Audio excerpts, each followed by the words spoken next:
Today is Thursday, January 7th, 2021. Coming up on Roland Martin Unfiltered, broadcasting live from Atlanta, unanswered questions about why white domestic terrorists were able to breach the U.S. Capitol on yesterday. Where was law enforcement? Was there a massive failure when it comes to leadership? Also, House Speaker Nancy Pelosi has accepted the resignation of the Sergeant-at-Arms. Senate Minority Leader Chuck Schumer says he wants the Sergeant-at-Arms on the Senate side to resign before he takes over as well. Folks, election results were certified late last night. And in spite of all the chaos, House members also calling for the impeachment of Donald Trump or for the cabinet to invoke Amendment 25. We'll talk with a constitutional expert about that. And Trump cabinet members and staffers are walking away in protest of his behavior on yesterday. And President-elect Joe Biden today announcing his team to lead the Department of Justice. He condemned what took place in D.C. yesterday. We'll also talk with an attorney who was arrested and tased for wearing a dashiki to court in Los Angeles. And a football coach in Tennessee has been fired for his racist attack on Stacey Abrams on social media. Plus, a police officer is fired and charged with filing a false police report in the arrest of a black man in California. Folks, it is time to bring the funk on Roland Martin Unfiltered. Let's go. He's got it. Whatever the biz, he's on it. Whatever it is, he's got the scoop, the fact, the find. And when it breaks, he's right on time and it's rolling. Best believe he's knowing. Putting it down from sports to news to politics. With entertainment just for kicks, he's rolling. It's on go, y'all. It's Roland Martin, Rolling with Roland now. He's funk, he's fresh, he's real, the best, you know he's Roland Martin now.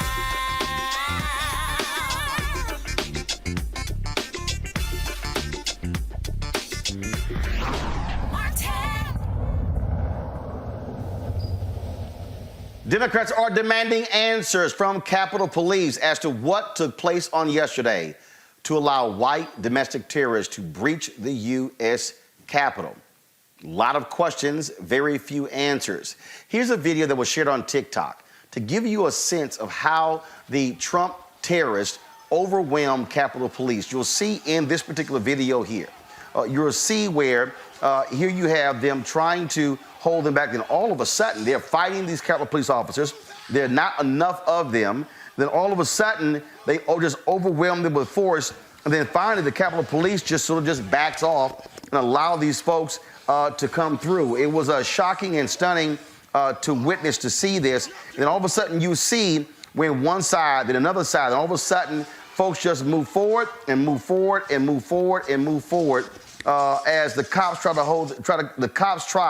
to hold them back. Folks, it makes no sense what took place on yesterday. Keep in mind, there have been numerous protests near the U.S. Capitol. And in fact, Congresswoman Maxine Waters, she said that she was assured 5 days ago, by the police chief of the Capitol that they were prepared for the crowds. He told her they will not even be allowed on the Capitol grounds. Look at this video here, and you will see they clearly were allowed on the Capitol grounds. And so, again, a tremendous amount of questions that people are asking. House Speaker Nancy Pelosi, she spoke today, and she said that she had demanded and received the resignation of the House Sergeant-at-Arms. That person is supposed to protect members of the House of Representatives. Senator Chuck Schumer, the Democratic Minority Leader, he said that between now and when he takes over as Senate Majority Leader, when Raphael Warnock and John Ossoff are sworn in, he will demand the resignation of the Senate Sergeant-at-Arms as well. A complete and massive failure across the board. D.C. Mayor Muriel Bowser, she also spoke today where she made clear that they are going to build a 7-foot unscalable wall around the U.S. Capitol to protect the Capitol from any future protests from these Trump domestic terrorists. This is her today. We will be looking very closely at what we learned, what's happening at the Capitol, working with congressional leadership and the Presidential Inauguration Committee.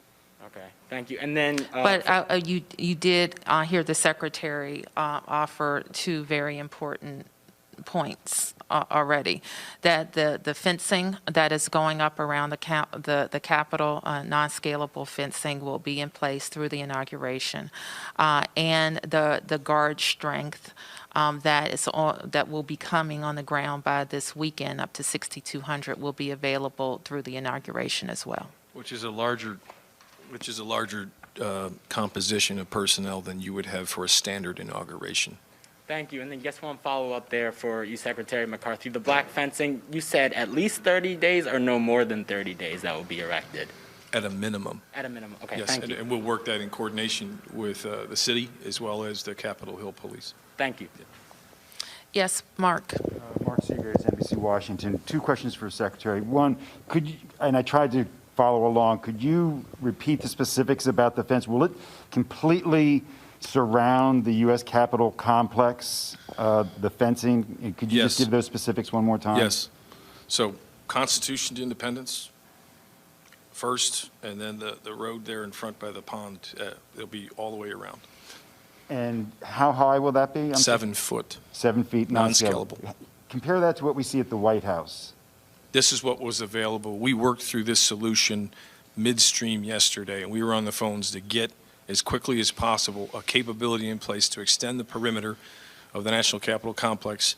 We could get as many Metropolitan Police officers out into the streets so that in the event that if this was to recur again or downstream, Chief Conte would have as much flexibility with his police force as possible, and we could take over the static security positions. And I appreciate it may not have been your decision, and we know it certainly, the chief and the mayor said it wasn't their decision, but what can you tell us about the lack of preparation prior to yesterday on the part of the U.S. Capitol Police, and why in months prior we saw troops surrounding the U.S. Capitol when other protesters were coming, but yesterday we didn't see anything. Why were there no troops or any other backup security there yesterday, given what we all knew in the public domain? You must have had better intelligence than we did, but we all knew that this was possible, if not likely. Well, we don't have, we rely on our intelligence from law enforcement and local police, obviously, but with respect to the pre-coordination, to the mayor's point, those things are all being looked at. There were discussions previously with the Capitol Police and others, and no request of the D.C. National Guard were made. Obviously, it is a different branch of government, so we have to be requested to come onto the grounds. Capitol Police Chief Steve Sund, a former city police officer, said in his first public comments since the chaos that rioters actively attacked Capitol Police and other law enforcement officers with metal pipes, discharged chemical irritants, and took up other weapons against officers. Now, the FBI, they plan to arrest upwards of 15 people. They have been scouring social media, looking at video and photos of individuals.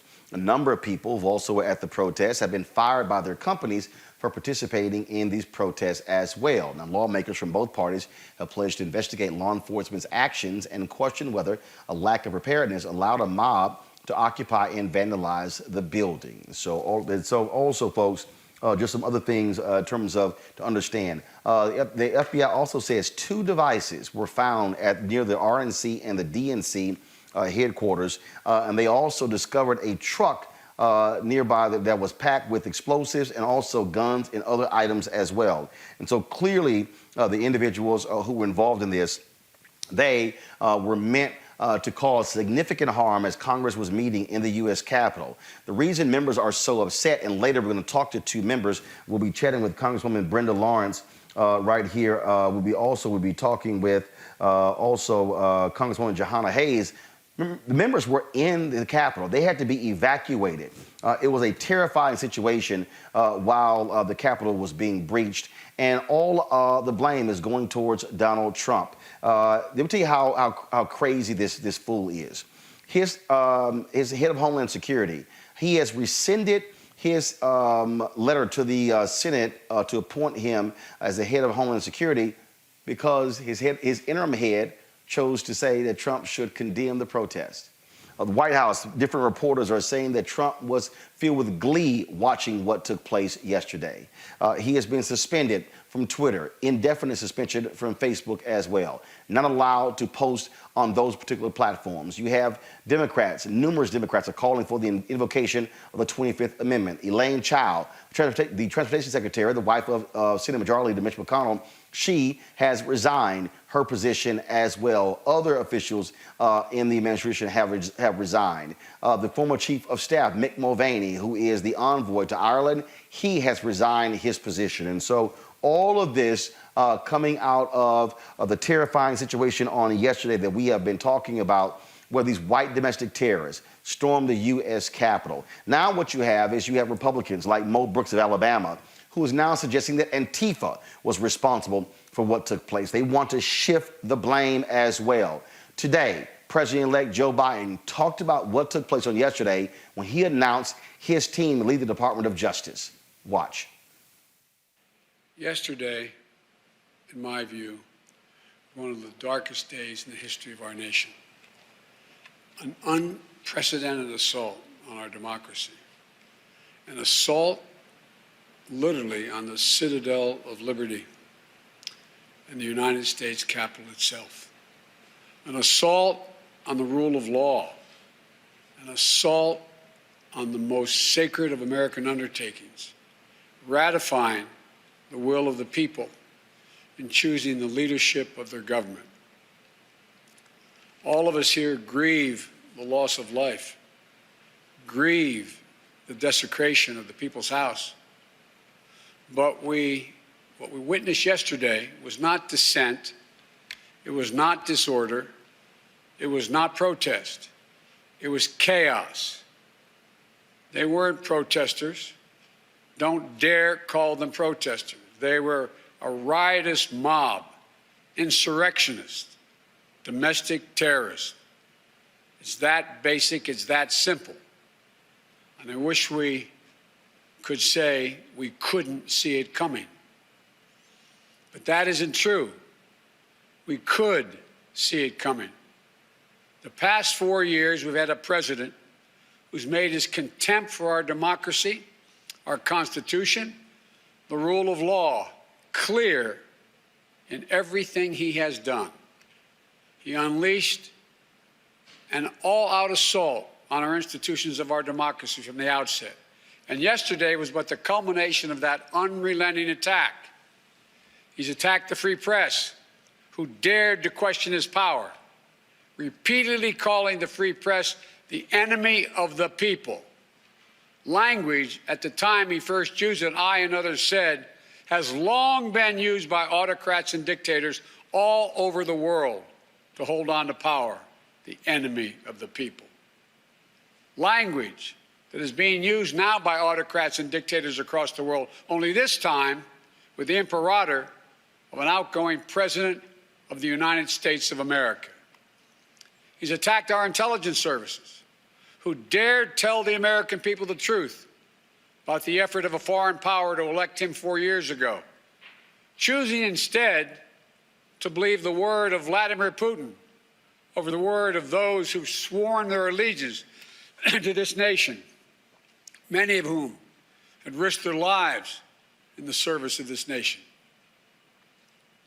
He deployed the United States military, tear-gassing peaceful protesters in pursuit of a photo opportunity in the service of his re-election, even holding the Bible upside down.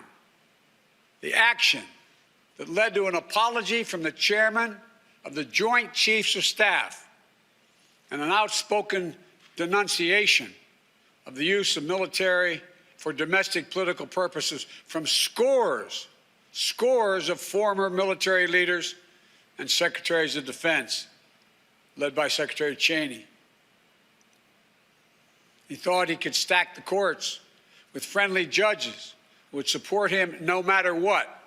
They were Trump judges, his judges. He went so far as to say he needed 9 justices on the Supreme Court because he thought the election would end up in the Supreme Court and they would hand him the election.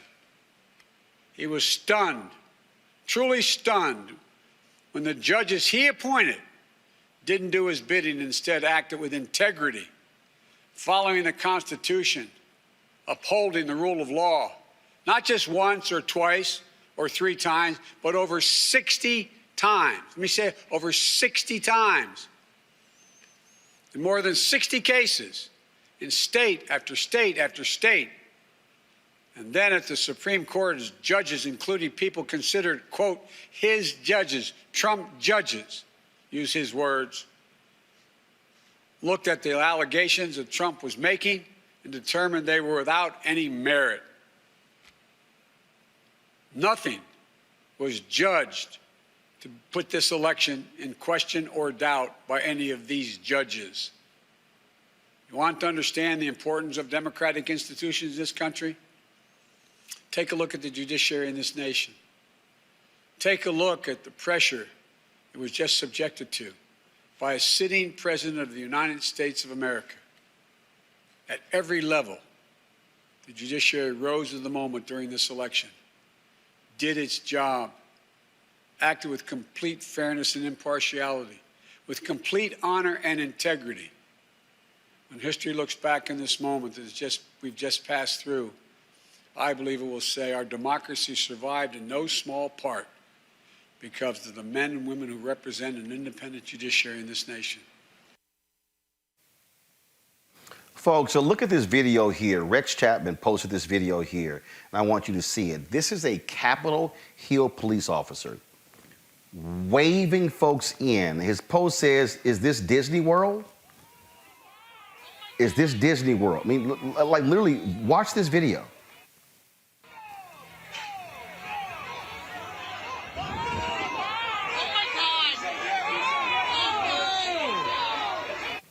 It makes no sense.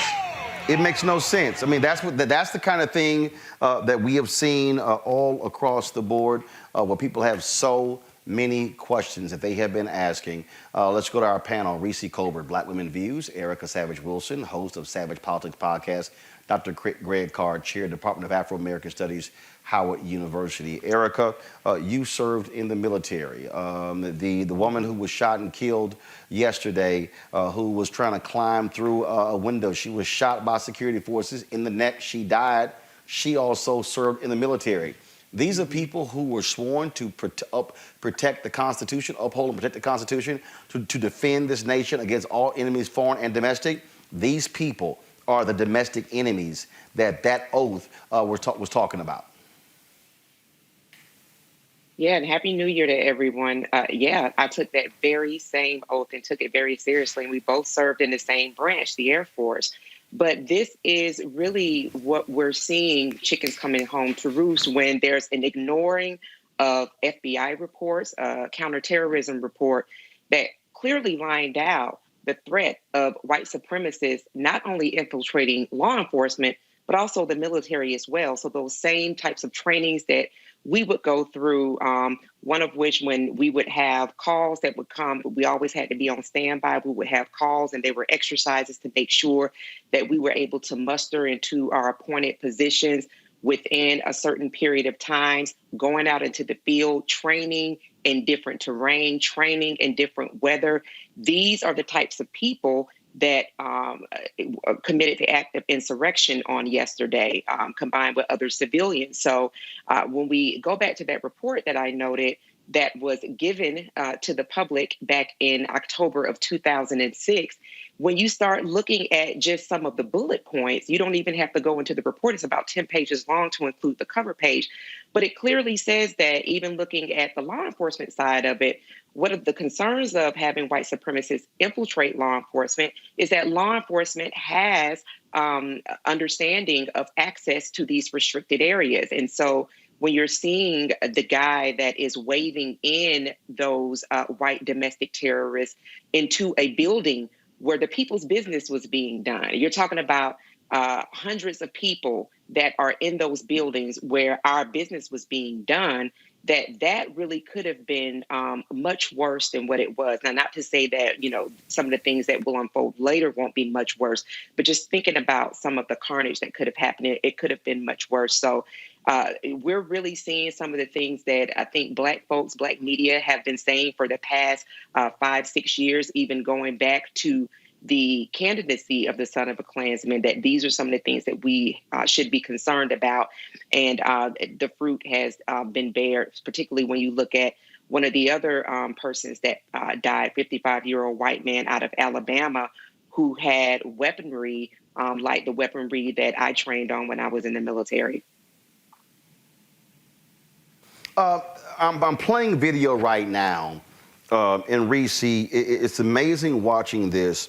These are the people who are always talking about respect the police, back the blue, and you're seeing them trying to overpower. They're overpowering these cops. They are, but did you notice something here, Reese? At no point here they have knocked an officer on the ground. Okay, you see right here, this one guy he's grabbing two cops. At no point does anybody pull their gun out. Right. At no point. I mean. At no point do they not carry guns. I'm looking at guns. You cannot convince me that black people could storm a barricade, swing on the cops, and then you see how they got by, and they still walking.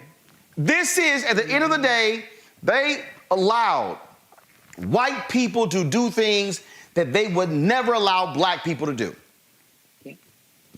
Absolutely. I mean, we have never seen images of white people being hosed down and gunned down. I shouldn't say never. Let me say in contemporary times, okay? In the past several decades. We haven't seen the same images and the brutality against white people that we've seen against black people doing peaceful protesting. So this is not a surprise. I think that as a society, we've said it's unacceptable to inflict the kind of violence on white people, even when they are instigating it, even when they are, rioting and doing this kind of behavior. You see how they act when they win the championship for their college team, or their hockey team wins the championship. They out there flipping over cars, acting a damn fool. So this is how they've been trained to interact with white people. So it's not a surprise that they're doing that. So you have the fact that, number one, cops don't feel as empowered to to use brute force against white people, but then you have people that are aiding, abetting them as well, because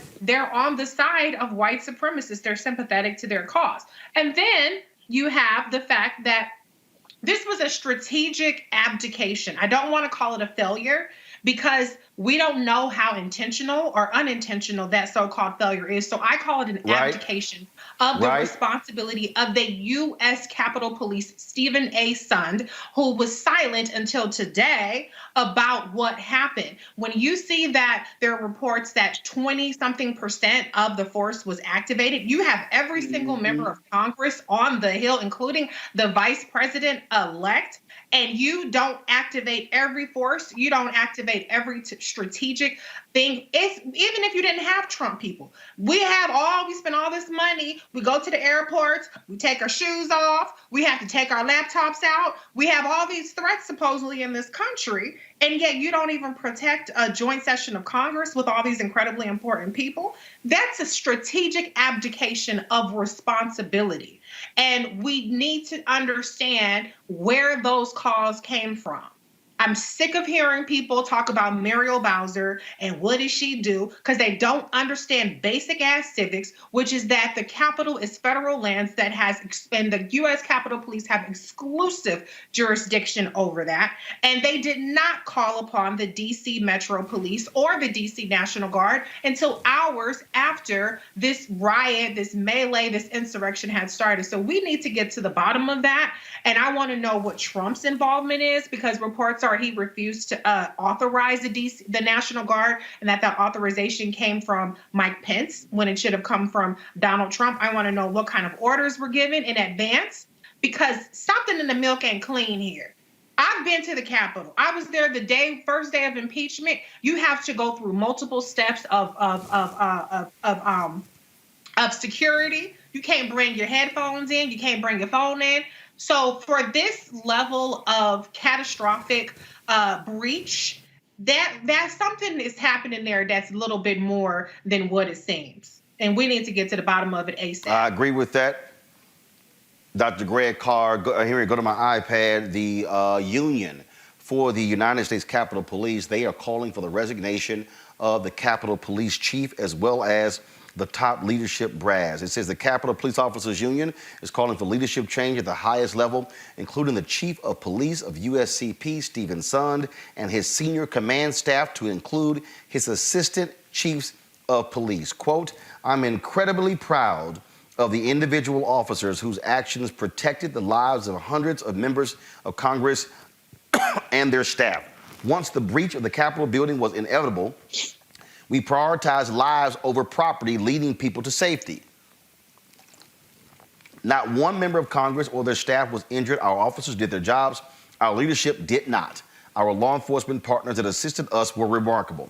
Now, here's what's interesting. Just a few moments ago, actually, I'm looking at another tweet here. It looks like a Sund, according to MSNBC, Sund has announced he is going to resign his position.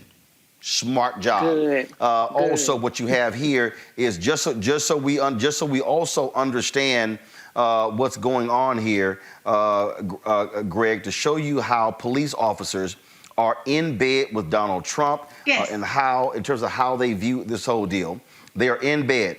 Check this out. The police chief of the president of the Chicago Police Union, John Catanzara, he literally said, he expressed sympathy with these extremists. He said, quote, if the worst crime here is trespassing, so be it. Okay. But to call these people treasonous is beyond ridiculous and ignorant.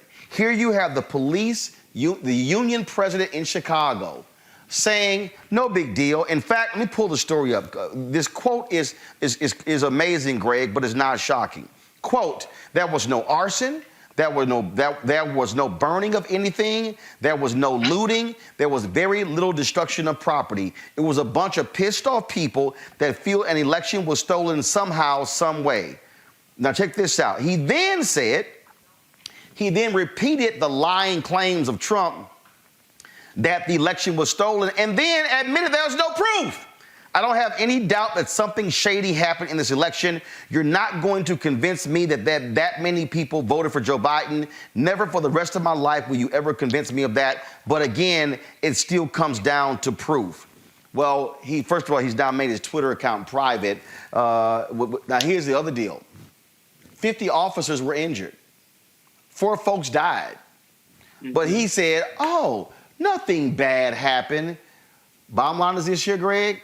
And I think we saw it, and I can't wait for an investigation. This is the thing that black people have been saying, that you have police departments that are infiltrated with white supremacists, folks who are members of militias.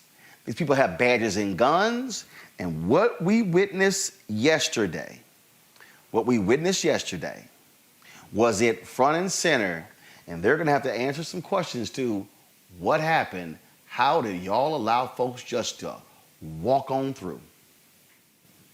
Well, they're all going to have to answer questions, Roland. And Donald Trump just gave white nationalism the biggest gift, parting gift he could give them.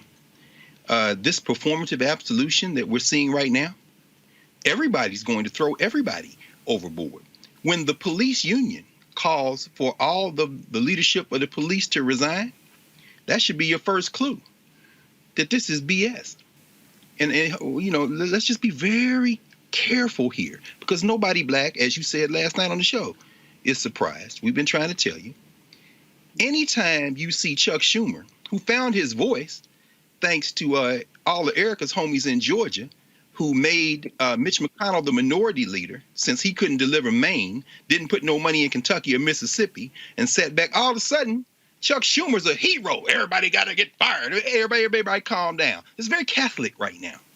You see, everybody's confessing, except there ain't going to be no priest to save you, and it ain't going to be no damn Hail Marys to save you, because what everybody is doing now is trying to divert attention from the fact that Donald Trump is the symptom. The sickness is whiteness. And you're absolutely right, Reese. There's strategic abdication going on right now. Those white people yesterday were white nationalists, and they were aided and abetted by their white nationalist friends in the police force. By the way, we all saw the brother who was chased by those white folks till and you saw him kept going to his shoulder calling for backup that never showed up. And when he got up there with those other white cops for a split second, he hesitated. And I'm thinking, is he trying to figure out whether those cops going to go with them or go with him? But what we see is that this has been a coordinated attack. Now, I'm sorry, Joe. I'm sorry, Mr. President-elect. Every day up to 1865 was a darker day for us than anything that happened yesterday, and many of the days since 1865. So all this, we're better than this, you know, whether it be you or Cory Booker talking about we brought this on ourselves. I ain't part of that we, bruh. And let me tell you about the white people who are not part of that we. Those white people in Portland that you sent the police in there and beat their ass, those are called race traitors to the white nationalists. So there are white people that get beat, and you send a whole hit squad to the West Coast to take out that left wing dude. So let's be very clear. Heads are going to roll because the people who don't want to be held accountable have been given through Donald Trump a gift wrap way to claim that they were never part of it. Every last one of them people that's saying they're going to try to resign from the White House should be trapped in that building. John Empty Barrel Kelly saying, if I was there, I'd call for the 25th Amendment. Shut up. Hell no. All them, Kelly, or whatever, McEnamey, Ashley, whatever her name is, gave a 2-minute press conference today. Everybody shut up. Elaine Chao, lock the door. Make her stay in there with them. Because what they're doing right now is trying to set it up to act like somehow they are the opposition in the last 10 minutes. I'll end with this. This is when we have to be very, very, very careful not to go for this okie doke. There is now a majority in the Congress. Muriel Bowser said at that same press conference today, the D.C. statehood legislation needs to move immediately. You need to give us control of our troops. Joe, why are you making all these, oh, it's us, we're better than this. You better than that? Go tell your boy Manchin to stay in line. Get this in here. You and the vice president get in there and sign every last one of them bills before it turns warm outside. And then we'll know that you're not just engaged in some form of performative absolution, but you're serious about dealing with the cause of this white supremacy and not the symptom, which is Donald Trump. Because he just gave y'all a get out of jail free card and everybody trying to cash it in right quick. Nah, hell no. I'm not buying it. I want to bring in right now retired Lieutenant General Russell Honore. Glad to have you back on Roland Martin Unfiltered. General, Donald Trump, to Greg's point, said to these white supremacists, these white domestic terrorists, have free reign. I'm going to let you do whatever you want to do. I wouldn't be shocked, General, that the folks who get arrested, he gives them pardons before he leaves. Well, worse than that, Roland. I think the police department at the Capitol was complicit. I dealt with those people when I was in the Pentagon on the Joint Chiefs of Staff, and we used to provide military support to civil authorities for inauguration and major events inside the city of Washington. And that's a well-oiled machine. And what we saw yesterday, the Capitol Police make decisions in coordination with the Sergeant at Arms in the Senate and the Sergeant at Arms in the House. Yesterday at 3 o'clock, I called for all of them to be fired. And that is starting to happen. They're starting to fire them. But that was complicit. There's people inside the chain of command of that Capitol Police that allowed this to happen. I went into the Capitol, Roland, as 3-star general, 3 stars on each shoulder in full uniform. And them ass hats took a lighter from me. You understand?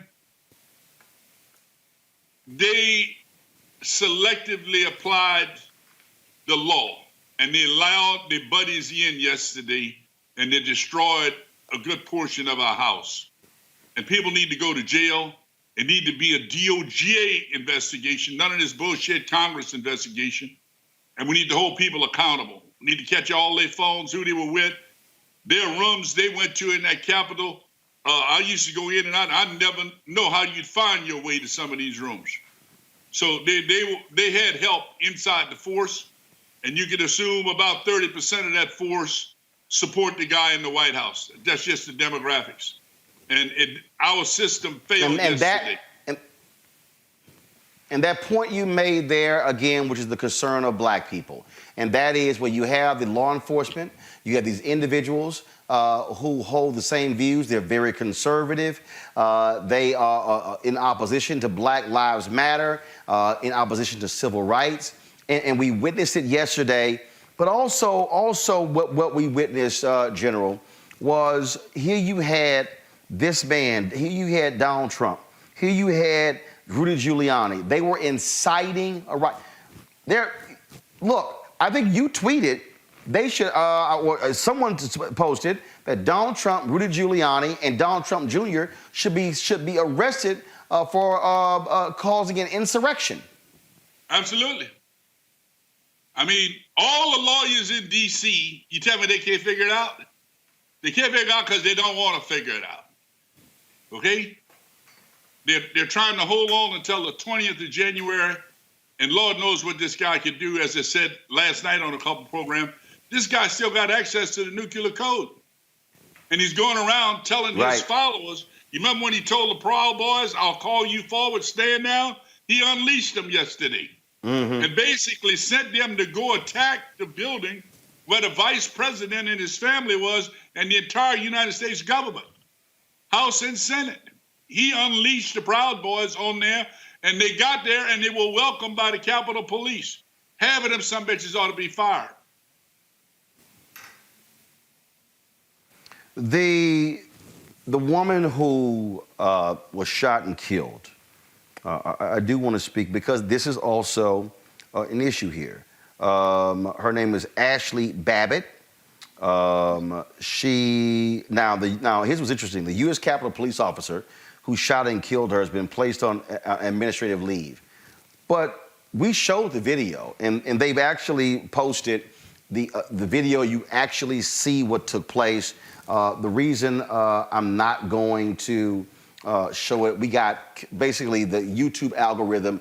We had about 16,000 people on yesterday. They kicked us off, and so I don't want to, knock us offline again. We got 10,000 who are on right now. I don't want to do that, but it was barricaded. She jumps up and she's trying to climb through the window, and the officer fires a shot, shoots her in the neck. She dies. But if you look at a lot of her crazy videos, she served in the military, and she's ranting and yelling, going off how this country has been stolen. And that's also part of the deal. There are members of the military who were there yesterday with these Trump people as well. Yep, you got a volunteer army, and we, as hard as we try, as an institution in the military, diversity and inclusion, and we're going to have our first African-American Secretary of Defense. Among us are people who think more like the demonstrators that were there yesterday. And in their mind, they've got this idea that the election was stolen. What they really are PO'd about is that now the Democrats own the White House, they own the Senate, and they own the House. And they are worried that they will lose their white power. They're worried about losing majority rule in the next 30 to 40 years because America is changing. And that is what I believe a lot of the believers I talk to, that's the code they talk in, Roland. They don't like the browning of America.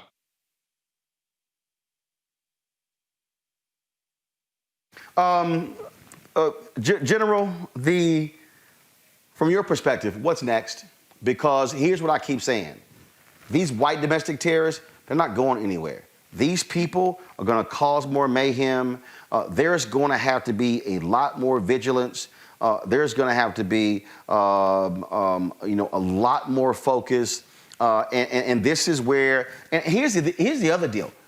I mean, you still have not had a major news conference from the FBI. You have not. This is why Donald Trump is so dangerous.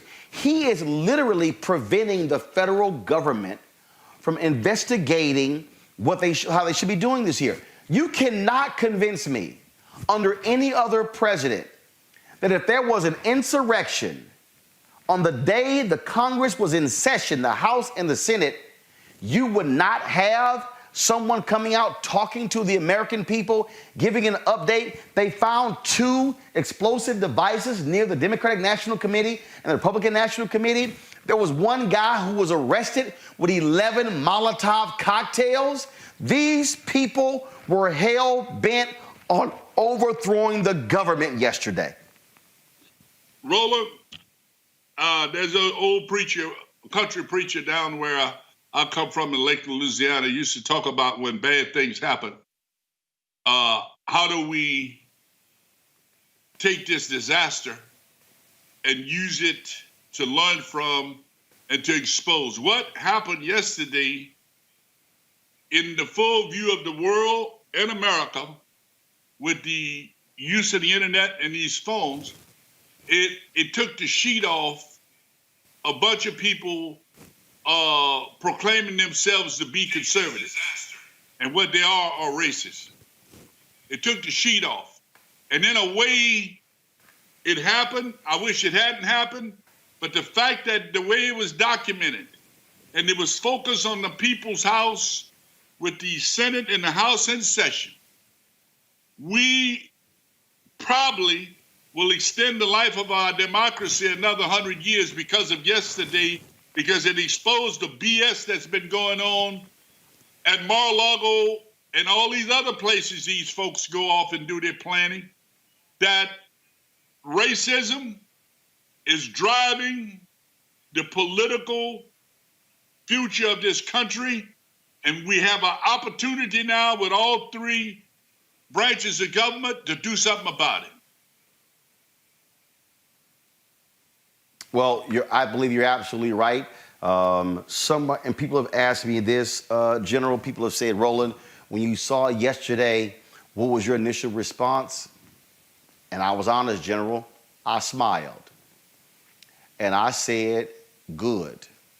Because I needed white folks in America to see white folks in America doing what white folks in America have done since the inception of this country. They can't sit here and say it was the blacks. Can't say, oh, it was the browns. No. They had to be forced to see it. And all of these Republicans who have stood with these people, who have explained them away, who have supported them, who have taken photos with them, they now have to answer, which side are you on? Which side are you now on? And so there's no separating here. There's no separating whatsoever. They're going to have to answer that. And that to the point that you just made, I said the same thing. We always knew it. Black folks, we always knew it. But white America had to see the hatred for themselves. And now they got to decide who you going to roll with, them or us. Yeah, and they have used this, they stole the election. What they're worried about is losing majority, Roland. They saw what happened in Georgia, what happened in Pennsylvania and other places when people got out to vote and they were organized. And now we've got an opportunity just to change the direction a little bit. Because this is a work in progress, but there is so much evil that has happened in the last 6 months, and we're doing it in the middle of a pandemic. Now, it's routine now to lose 4,000 people a day. We got to get back on that story. And yesterday was a big spreader event. They're all going back to their towns now and taking even more COVID back. And we got to get past the inauguration. And my recommendation to Secretary, to some of the people on the President Biden staff is let's get done with this inauguration. This is a big focus on donors and balls. To hell with all that. Make sure you got your acting Secretary of Defense walking in the Pentagon at 1 o'clock. You're acting Homeland Security. You're acting DOJ. And you're acting FEMA. All those people need to walk in those buildings and take command as soon as the inauguration is over with, so we got control of the government. And all those Trump people need to leave. The I hell agree with 100%. the inauguration. Lieutenant General Russell. Don't wait overnight. I'm sorry. Yes, sir. Yes, sir. I agree, sir. Retired Lieutenant General Russell Honorary, we appreciate it. Thanks a lot. Bless you. Yes, sir. I want to bring in now my next guest is an expert on this whole issue of terrorism. He is the director of the Safe Community Institute, University of Southern California, Dr. Errol Southers. Doc, how you doing? I'm doing great, Roland. How you doing, Frat? Glad to see you, my Alpha brother. Greg Carr's with us as well, a fellow Alpha. Here's the deal, real simple here, Doc, and that is this here. This is white domestic terrorism. These are not protesters. This is not a mob. These are not people who are pissed off. These are not people who are disappointed. These are terrorists, and they should be treated like terrorists. If this was 10,000 Muslims, you would have a completely different perspective on media, on Fox News, on radio, and in Congress. Roland, you're absolutely correct. So let's just go to the heart of this. What a privilege it is to stand outside of the Capitol. What a privilege it is to scale the walls. What a privilege it is to break windows, to occupy the halls of Congress, to take over offices. You know, people always want to push back when you try to explain white privilege. And when they see this, they just totally ignore it.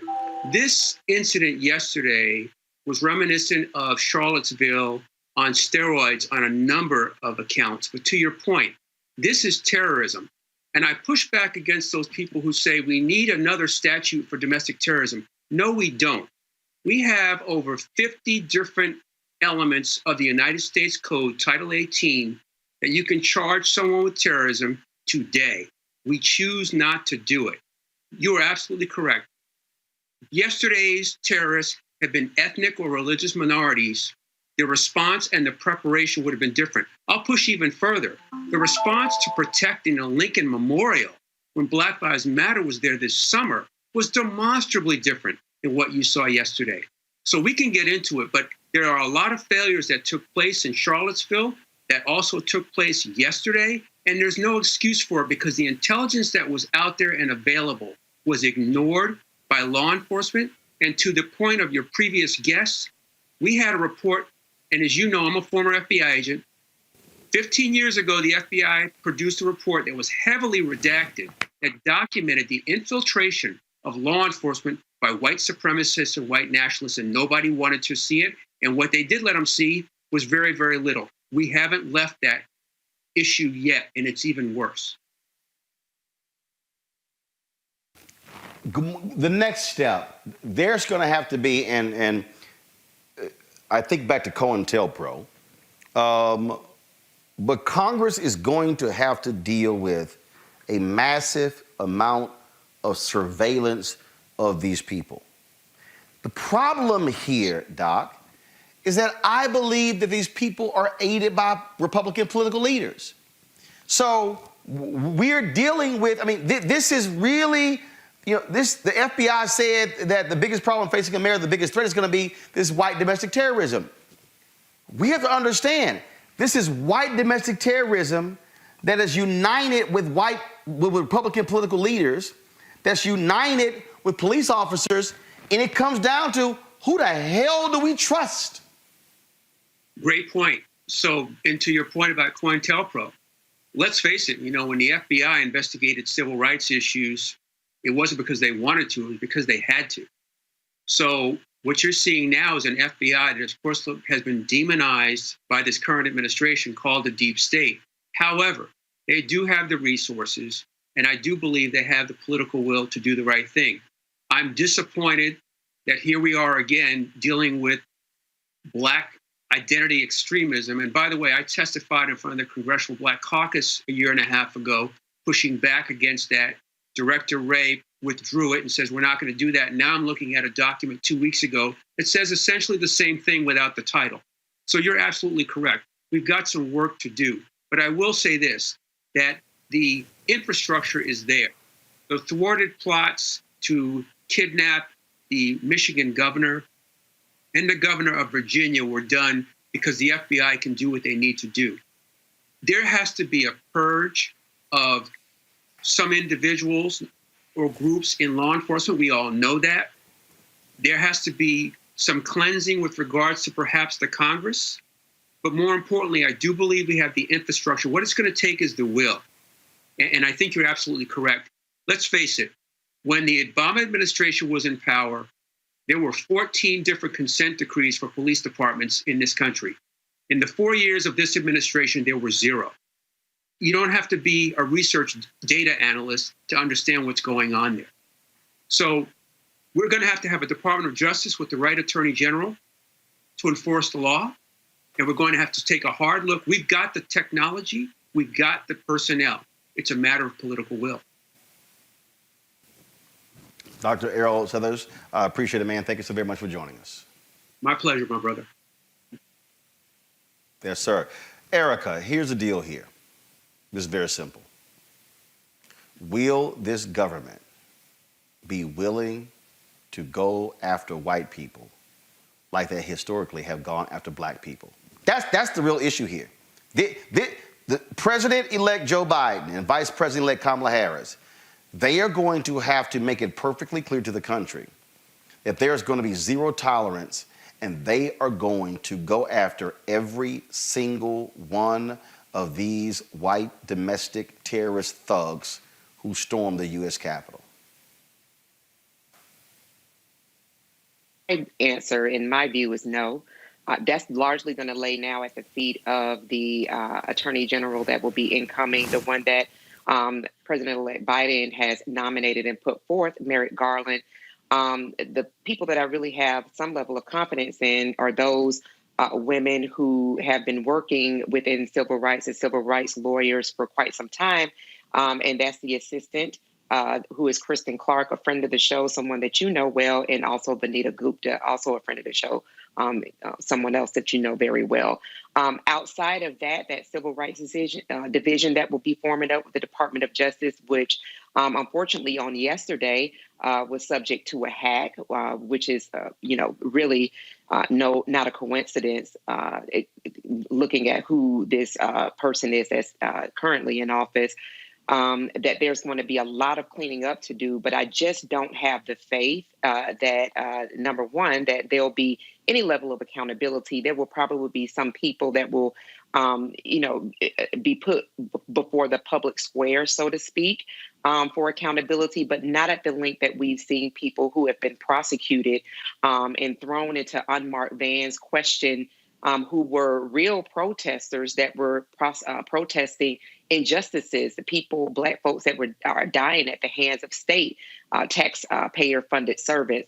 So to go back to your question, again, I do not have any faith in that, but I think that's where an engaged citizenry comes into effect, that, even with everything that we are facing, the general talked about, we had 4,000. Actually,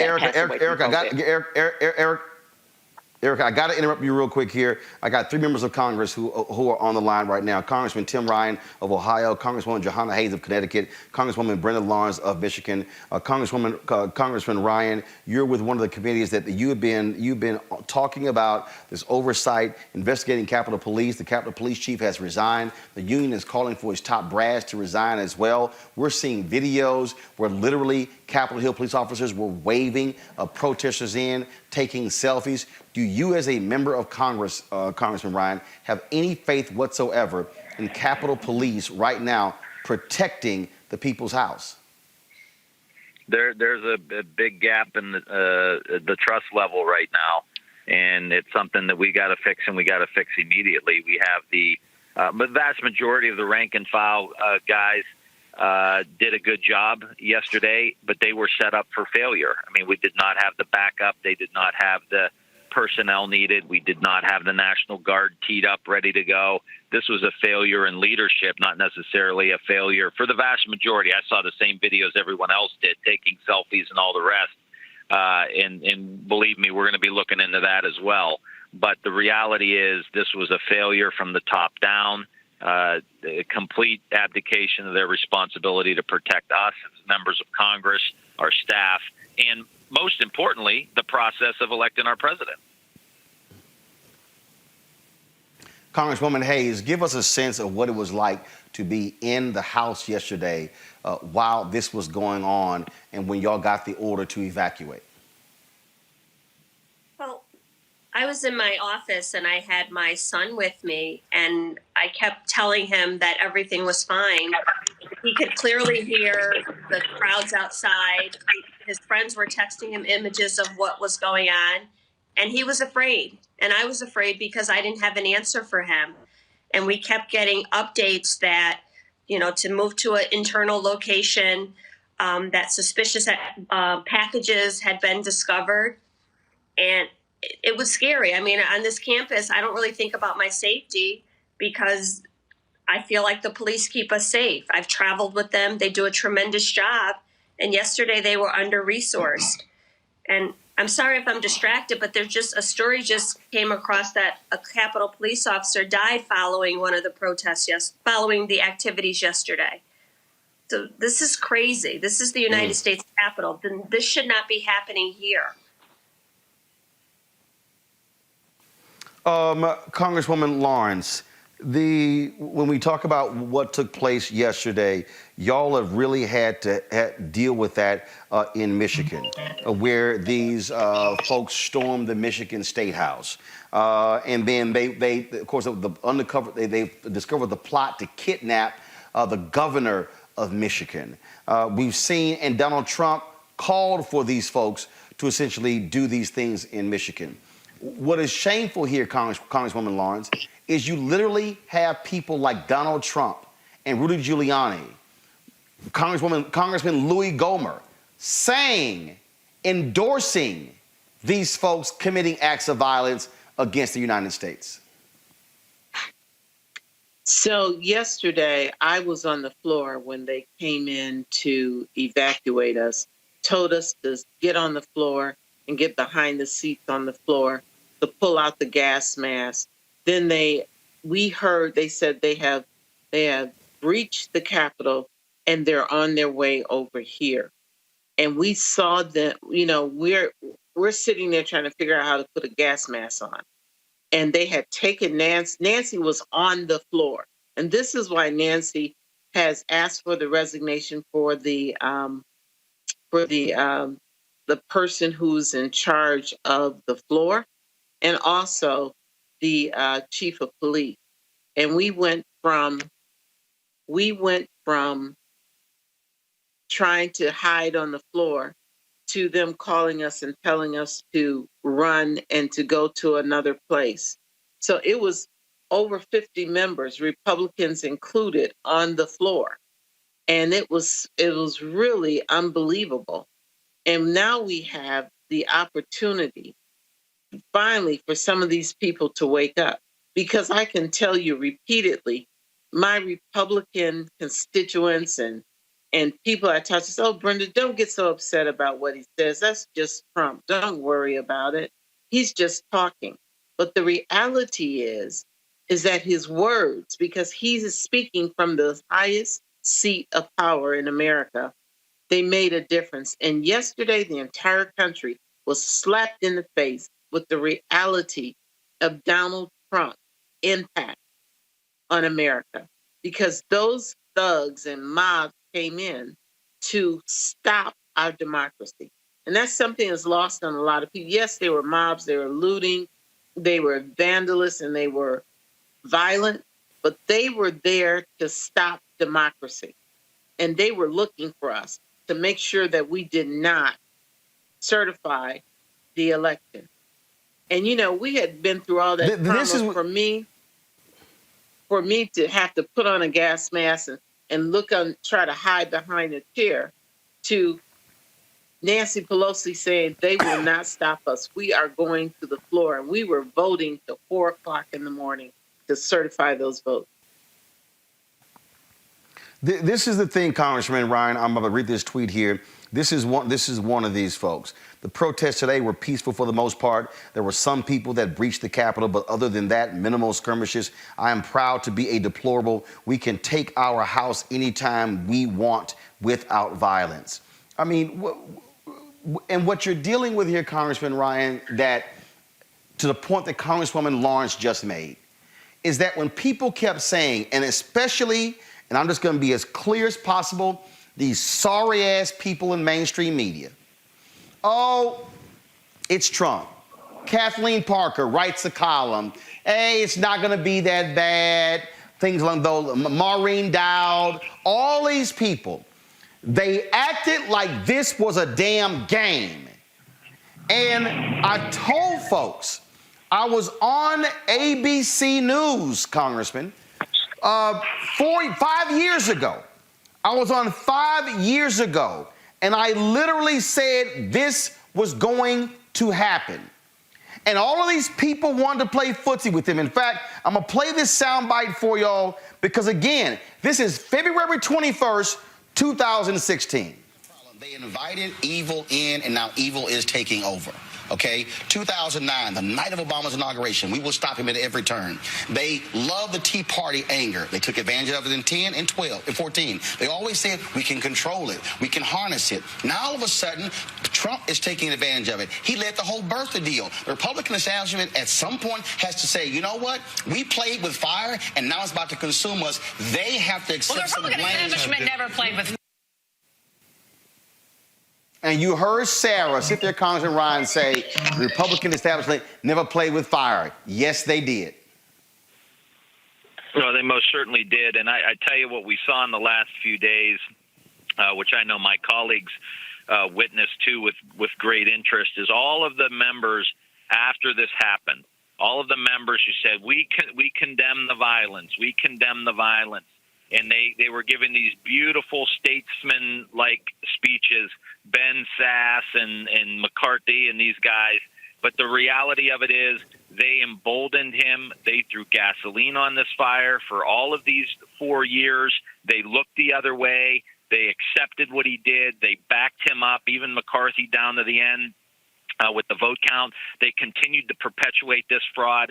And then Ben Sass yesterday, I was listening to him, and he's going on and on about how rise above and all this.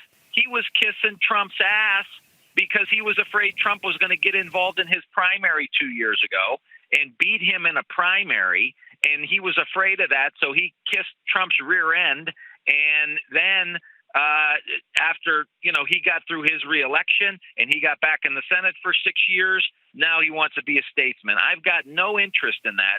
I'm not impressed at all. And the reality of it is that's what these guys have done, and that's what they continue to do. And one last thing here, as we're talking about this, I'm not impressed with all these Ivy League guys over in the Senate, Hawley and Cruz and these guys who have some of the best degrees, most educated people in the country from the best institutions that we have, and they weaponize that education and their understanding of the law to try to manipulate average people like this is actually a fraud.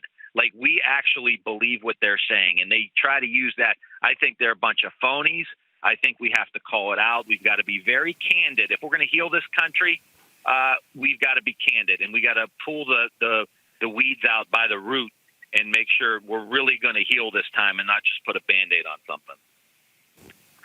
Congressman Tim Ryan, I surely appreciate it, sir. Thank you very much for joining us. Congresswoman Johanna Hayes, I'm showing video right now. These people were live streaming video, sitting at the conference table in the offices of members. They ransacked offices. They were sitting here going through the mail of Speaker Nancy Pelosi, taking pictures with her feet propped up on her desk. One of these individuals was caught carrying out a podium that said House Speaker on it. I mean, what we saw was sheer thuggery. And now we're seeing the police union president in Chicago say, well, not much was done. Nothing really significant happened. These people were simply frustrated. To listen to Republicans make excuses for these people. Now you have one of your colleagues, Mo Brooks of Alabama, who is absolutely nuts himself, saying, well, no, these were not Trump people. This was Antifa. Now you have Lindsey Graham, who wants to say, well, if Democrats, if you want to condemn these people, then you must condemn Black Lives Matter protesters. Give me a break. What happened here yesterday is unjustifiable. It doesn't matter who it was. First of all, we know who was here yesterday. We know, the Proud Boys, their leader had been arrested. The president called a coordinated effort, asked people to meet him in D.C. on January 6th, gave them a directive in the morning to walk up to the Capitol and make their voices heard. But let's be clear, we're not just talking about an office building here. This is the center of our institution of government. This is where the people's business happens. So breaching this means so much more. Coming here and desecrating, denigrating the Capitol, making this place unsafe to do business has much greater implications. People have a right to protest, and we've seen that over and over where people are elevating their voices. But for my colleagues then to come back and then continue to object to the Electoral College, to try to justify or place blame or figure out who it was. It doesn't matter who was on this Hill yesterday. The violence that happened here is inexcusable, was incited by the president, was emboldened by the president, and has not been denounced by the president. Hard stop. So anything that they're trying to do to justify it, to explain it away, they too should be held accountable for that. Congresswoman Jahana Hayes of Connecticut, we surely appreciate it. Thank you so very much. Thanks, Roland. For you, thank you very much. Last, and glad that you're safe, Congresswoman Brenda Lawrence. We have seen folks call for the invocation of the 25th Amendment. I just got a text that said Vice President Mike Pence, his staffers have made it clear he does not believe in that.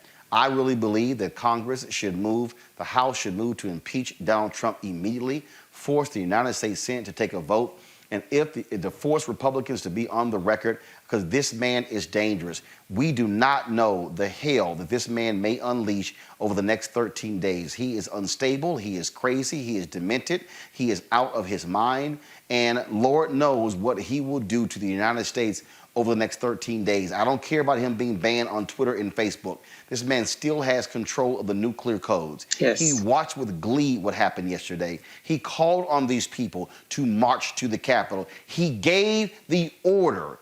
He gave the order and they followed it. And I think you force these Republicans to vote.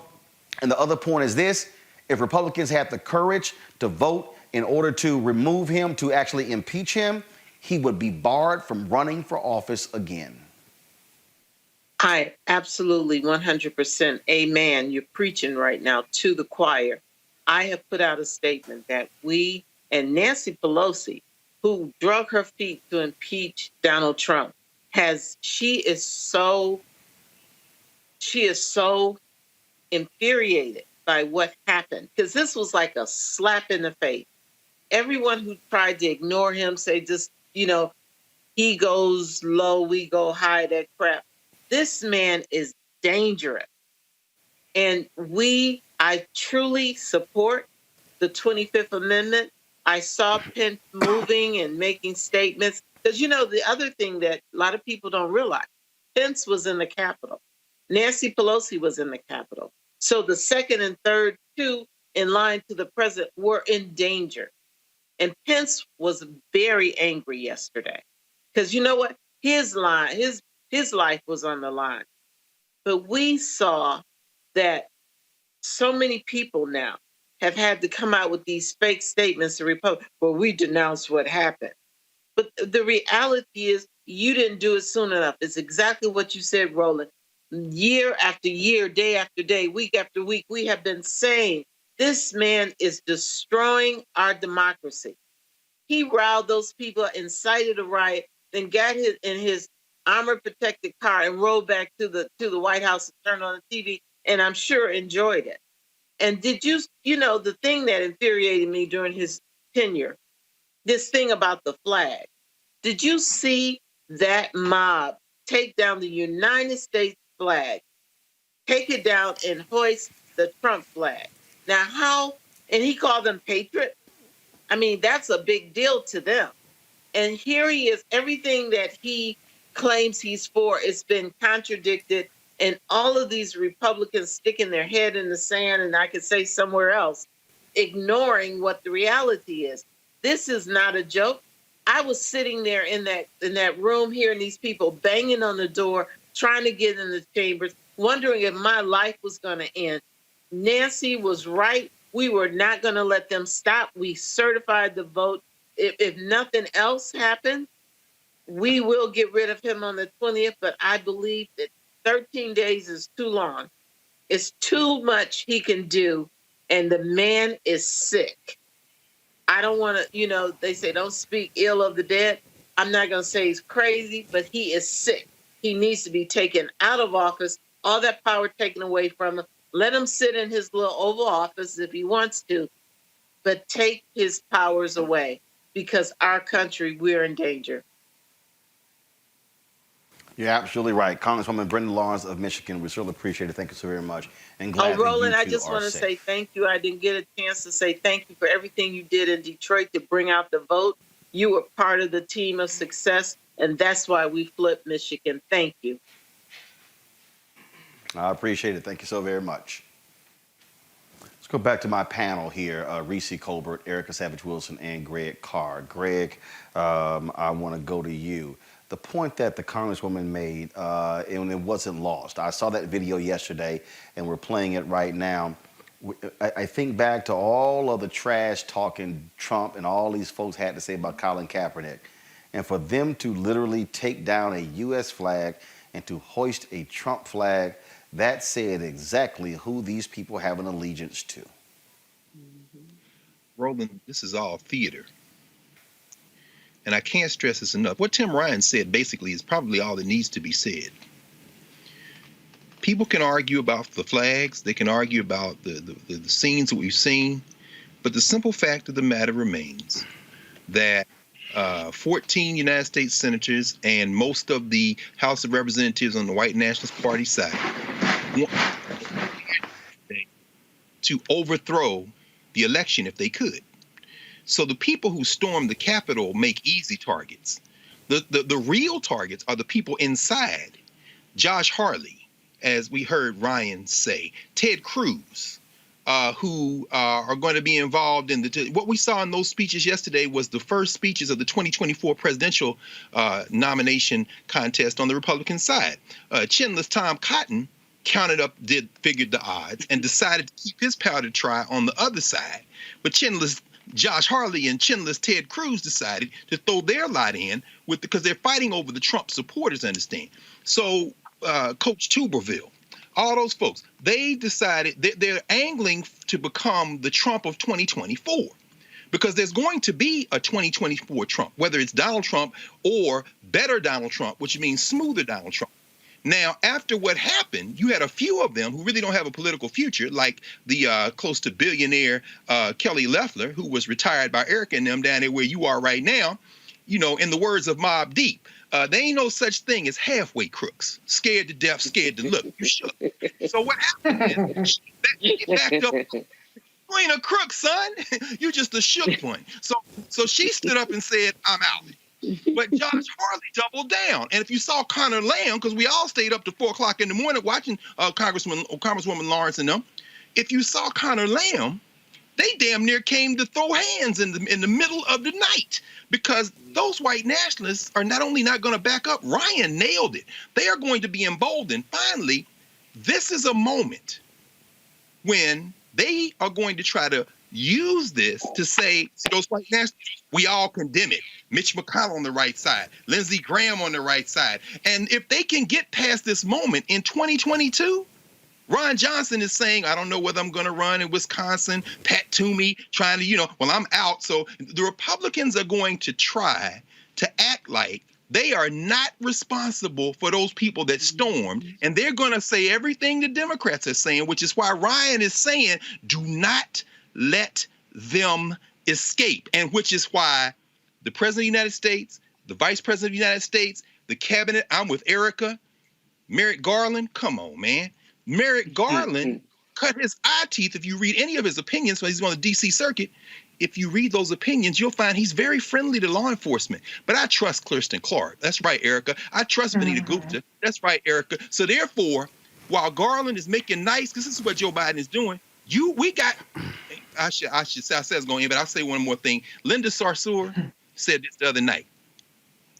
Politicians aren't your friends. Come on. So we now have our best opponents in the White House. Now we can be friendly, but y'all we ain't gonna make this about flags and we're better than this and we got to stop. No, okay, that's very nice. Now set that aside. We want every last one of these policy things to go forward, or we're gonna break your back like we did to open white nationalists. That's it. We can't. Don't get caught up in the theater. Please don't get caught up in the theater. Mm-hmm.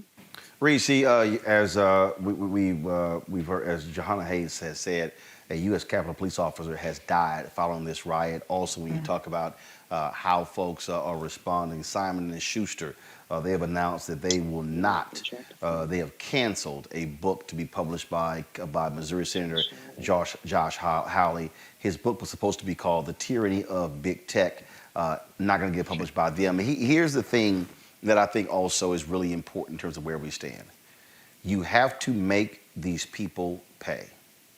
You have to make them pay at every turn. You have to deny them of everything. That is the only way you are to deal with these people. They must lose everything.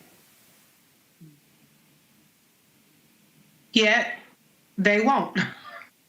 There will be a temporary setback for somebody like Josh Hawley, but they have new media popping up. They have the OAN network. They have these massive other networks, and in some ways it almost makes them a martyr. When there is a mainstream backlash to that. So I completely agree with you that there needs to be consequences.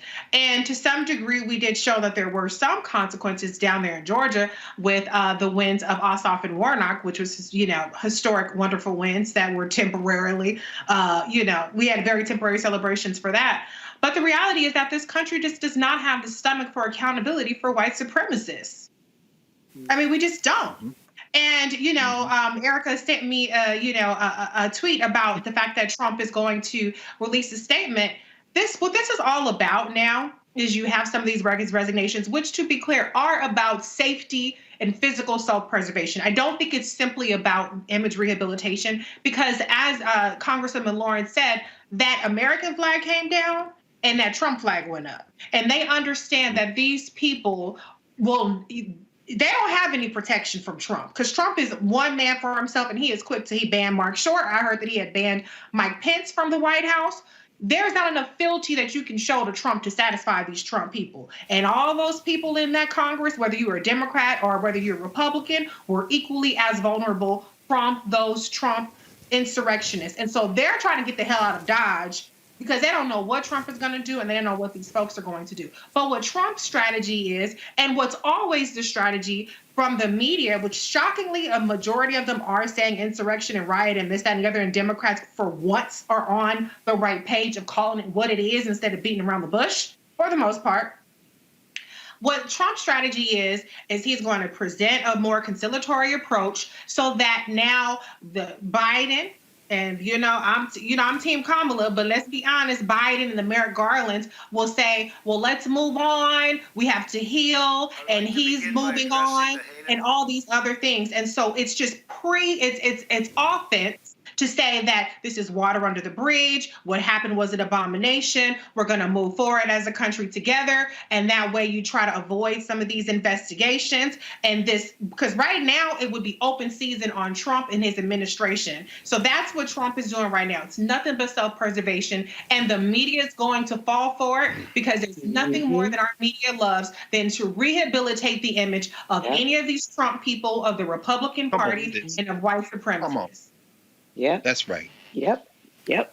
So just a few moments ago, this idiot Trump, once his ban on Twitter was unblocked, this fool dropped this. I wonder if this has anything to do with the 25th Amendment. Normally, I don't play his videos, but at a moment like this, when you realize how evil this man is, it's important to listen to the words. We're going to come back and break this down. But listen to this, frankly. Let me just set it up. Listen to the Trump bullshit. I would like to begin by addressing the heinous attack on the United States Capitol. Like all Americans, I am outraged by the violence, lawlessness, and mayhem. I immediately deployed the National Guard and federal law enforcement to secure the building and expel the intruders. America is and must always be a nation of law and order. The demonstrators who infiltrated the Capitol have defiled the seat of American democracy. To those who engaged in the acts of violence and destruction, you do not represent our country. And to those who broke the law, you will pay. We have just been through an intense election and emotions are high, but now tempers must be cooled and calm restored. We must get on with the business of America. My campaign vigorously pursued every legal avenue to contest the election results. My only goal was to ensure the integrity of the vote. In so doing, I was fighting to defend American democracy. I continue to strongly believe that we must reform our election laws to verify the identity and eligibility of all voters and to ensure faith and confidence in all future elections. Now Congress has certified the results. A new administration will be inaugurated on January 20th. My focus now turns to ensuring a smooth, orderly, and seamless transition of power. This moment calls for healing and reconciliation. 2020 has been a challenging time for our people. A menacing pandemic has upended the lives of our citizens, isolated millions in their homes, damaged our economy, and claimed countless lives. Defeating this pandemic and rebuilding the greatest economy on earth will require all of us working together. It will require a renewed emphasis on the civic values of patriotism, faith, charity, community, and family. We must revitalize the sacred bonds of love and loyalty that bind us together as one national family. To the citizens of our country, serving as your president has been the honor of my lifetime. And to all of my wonderful supporters, I know you are disappointed, but I also want you to know that our incredible journey is only just beginning. Thank you, God bless you, and God bless America. Anybody want to comment on that trash? The lies you tell. No, but that was excellent. In fact, you know what? I'll just say this very quickly. Reese, you're right. The impulse will be to talk about healing, to talk about, let's be very, very clear. Until that moment you showed that, Roland, I was kind of ambivalent about the idea of impeachment. And like we say, politicians aren't our friends. I like Ilhan Omar saying, I'm drawing up, and then she drew up the articles of impeachment. She's got some signatures. Here's why I now come down on impeach him. Because he's basically would be impeached for the same thing that he was impeached for the first time, except now, Mr. Ben Sass, like I said, Ryan nailed it.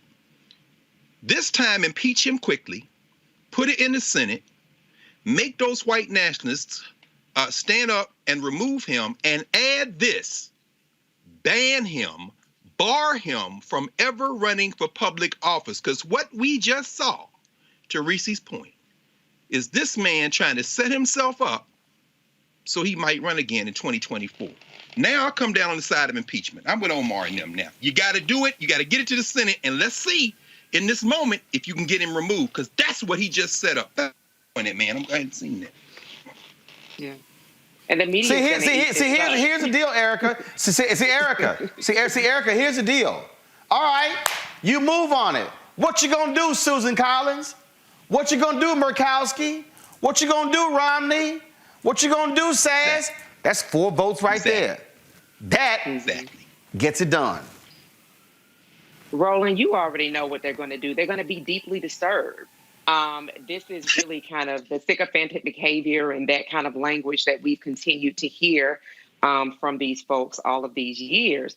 But to Reese's point about the whole rehabilitation piece and that the mainstream media is going to roll out really the platform in order for this to be done, this is where, again, an engaged citizenry is going to call for people to have long political memories. You know, all of us here have been watching politics and paying attention to politics and engaged in politics for longer than 2016, and so has the RMU audience. But it's really going to be about not forgetting and bringing back up for people, refreshing the feed, as Reese does with those palate cleansers on Twitter from time to time, bringing back up to people to let them know when you see a Ben Sass is going to inevitably write another book and, you know, make himself like, you know, kind of this 1950s dad where, you know, gosh darn it, I just don't even know why, you know, he did what he did. To remember that he is one, when you pull up his record, has voted with the son of a Klansman 90% of the time, that he has been in lockstep with him. When you think about Harrison Mitch McConnell, that he is one that definitely said back in December of 2019, before this went to the Senate for a vote for his impeachment, for him to be out of office, that Mitch McConnell went on Fox News December 12th and said on Sean Hannity's show, listen, we are in lockstep with the White House. We are talking with White House counsel, and whatever it is that needs to be done to preserve the presidency, the illegal presidency of this person and his regime, we are going to, in effect, make sure to do it. Whatever the House does, they impeached it. So what? We have the power. We're going to make sure that he's acquitted. And that's exactly what the Senate did. Senate Republicans, did. So remember these people. You know, you have Paul Ryan's communications person that's going on talking about doing his media rounds about how deeply disturbed he is, when Paul Ryan and that whole gang, the Ayn Rand gang, was in on this whole Donald Trump melee that we're all experiencing now. So everybody, you have to remember this time. Remember these players. Remember the people that helped to form what we see right now. And it goes beyond 2016. It's before 2016. And everything that we're seeing right now is not going to come to fruition in 2 years. We're going to see this happen in rapid fashion, like within this year and the next few months. Reese, I'm clear. I don't trust any of these damn Republicans at all. I trust none of them. If there is a Republican who stood with Donald Trump, knowing all of his craziness, I do not trust any of them on this. Listen, I knew what he was going to say even before he's going to say it. Because Donald Trump, one thing he is good at politically is he understands his audience. And his audience in that video was the mainstream media, the pundit class, the Republicans, the Mitt Romneys, and even to a certain extent, Chuck Schumer. Like I said, Joe Biden, Merrick Garland. Like I said, it's no shade because, you know, whatever. I'm not going to go in on Joe because that's my guy now because, you know, Kamala's my girl. But let's be honest. That bought him the time that he needs. And all that these folks need is an excuse to move the hell on. The news cycle moves on. They're going to make a couple of symbolic arrests. They've arrested a whopping 15 people. Okay? And they're going to give people, put us on this cat and mouse chase. Oh, identify the white supremacists, and they're going to keep us distracted a little bit, and they're going to move the hell on. That video bought him time. That video was for his base. And that video was to pre-rehabilitate his image and to remove the cover, because it's very easy to remove the political will from people to really go balls to the walls against Donald Trump and say, leave it alone. Let's not investigate. Let's not do all this stuff. He's going to pull some more crazy shit before he leaves because he still has to pardon himself. Okay, so he's going to do that. But what it's just trying to do is trying to assuage people's concerns. Now the Republicans that are on their high horse, they're going to back off a little bit, and the Democrats are going to waver a little bit. They're not in Congress anyway, so they're drawing up articles of impeachment. You still need Nancy Pelosi and Chuck Schumer, well, Mitch McConnell technically, to call them back to Congress. That's probably not going to happen, particularly after that video. So, I mean, I don't make any excuses for it, but we know what kind of society that we're living in. We're living in a society that's gotten us to this point because white supremacy has always been enabled. And when you put a nicer face on it, Josh Hawley, Ben Sass, and now Trump playing nice for now, everybody is very enthusiastic about moving on. So I think we'll give it a day, maybe two. And like I said, this cat and mouse chase and some other topic will come up and the news cycle will change. And our country, to be honest, has a very short attention span. I know, like Erica said, we need to have a long memory, but we don't. We're the same country that's fighting vaccines. We can't even get this goddamn COVID pandemic under control. He got 74 million votes. It was still close in Georgia, which it was a miraculous win, don't get me wrong. We don't have the people in this country to really make them pay the way that they need to. So I hate to be Debbie Downer on the situation, but let's just be honest. White, like I said on Wednesday or Tuesday, we have not defeated white supremacy. We've only bought ourselves a little bit of time, and white supremacy bought themselves a little bit more time with that Donald Trump video. That's right. You're absolutely right. All right, folks. Here's a piece. I'm going to go to a break in a second. I'm going to come back and talk to Dr. Chris Metzler about the 25th Amendment. Folks, right now, more than 12,000 of you are watching us on YouTube, nearly 2,000 on Facebook. Yesterday, we hit our all-time high, 16,500 people watching simultaneously on YouTube. We created this platform as a way for us to be able to speak to our issues from our perspective, to have black experts like Dr. Southers, Lieutenant General Russell Honore, to be able to have two members of the CBC, to have Tim Ryan on. Coming up next, Chris Metzler. We need you to support what we do. Please join our Bring the Funk fan club. You can support us via Cash App, $RM Unfiltered. PayPal.me is /R Martin Unfiltered. Venmo.com is R Martin Unfiltered. Or Zelle is Roland at RolandSMartin.com. If you want to use a credit card, use Square by going to RolandMartinUnfiltered.com. You can also send us a money order to New Vision Media, Inc., 1625 K Street Northwest, Suite 400, Washington, D.C., 2006. And so we appreciate all of you who support what we do. If you, of course, you can join right there on YouTube or Facebook. But if you join directly with us, we get the full 100%. But if you join on Facebook or on YouTube, then we have to share the revenue 55-45 with those two platforms. So we prefer that you support us direct to join our Bring the Funk fan club because of the great things that we are doing. Metzler's up next. I'm going to play this video. Greg referenced this. This was Congressman Conor Lamb last night when he called Republicans out on their lies. Ooh, they got a little bothered and hot under the collar. And so Democrats are like, y'all want to swing? Let's swing. Watch this. Enough has been done here today already to try to strip this Congress of its dignity. And these objectors don't need to do any more. We know that attack today, it didn't materialize out of nowhere. It was inspired by lies, the same lies that you're hearing in this room tonight. And the members who are repeating those lies should be ashamed of themselves. Their constituents should be ashamed of them. And we know what's going to happen as soon as I walk away, what's happened all night tonight, what will continue to happen. They will take these same symbols, these same concepts, they'll smuggle them into their arguments, they'll make the same arguments. And I want people at home, anyone who is still watching, to know these arguments are not for them, they're for you. None of the evidence we wanted to discuss here tonight will change their opinions or what they're about to say. But you need to know that's not the end. It's not as if there's nothing we can do because of that. And if there was, I don't think this nation would have made it to almost 250 years. The fact is, Madam Speaker, the fact is that at the end of the day, people... Gentleman from Virginia. Gentleman will say this point of order. Gentleman will say his point of order. Yes, ma'am. Point of order. The gentleman said that there were lies on this floor here today, looking over this direction. I ask that those words be taken down. We may have a disagreement on matters, but Mr. Rand, it's not timely. This side of the aisle liars. No, the gentleman's name was not timely. You didn't register an appropriate time. The gentleman will proceed. Thank you, Madam Speaker. Madam Speaker, the fact is that at the end of the day, Yeah, look, you Look, it's say sad, but that it's about me true. every single day. So the truth just hurts. hold your tongue. The gentleman will proceed. It hurts. Okay. It hurts them, it hurts this country, it hurts all of us.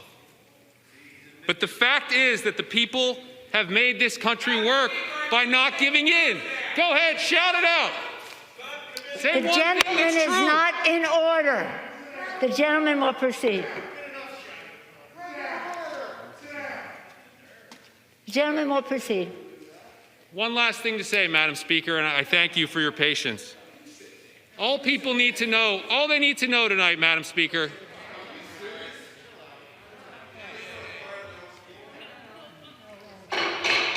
There'll be order in the House.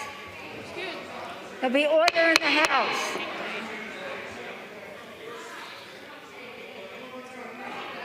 There'll be order in the House.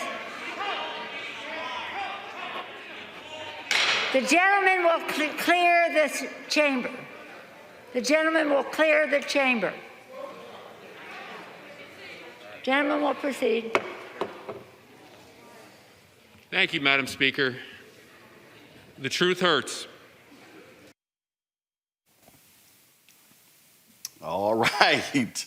Reason, y'all, we didn't see exactly what happened there because Congress controls the cameras when they're in session. There are only 3 cameras. There's the wide angle, the center camera.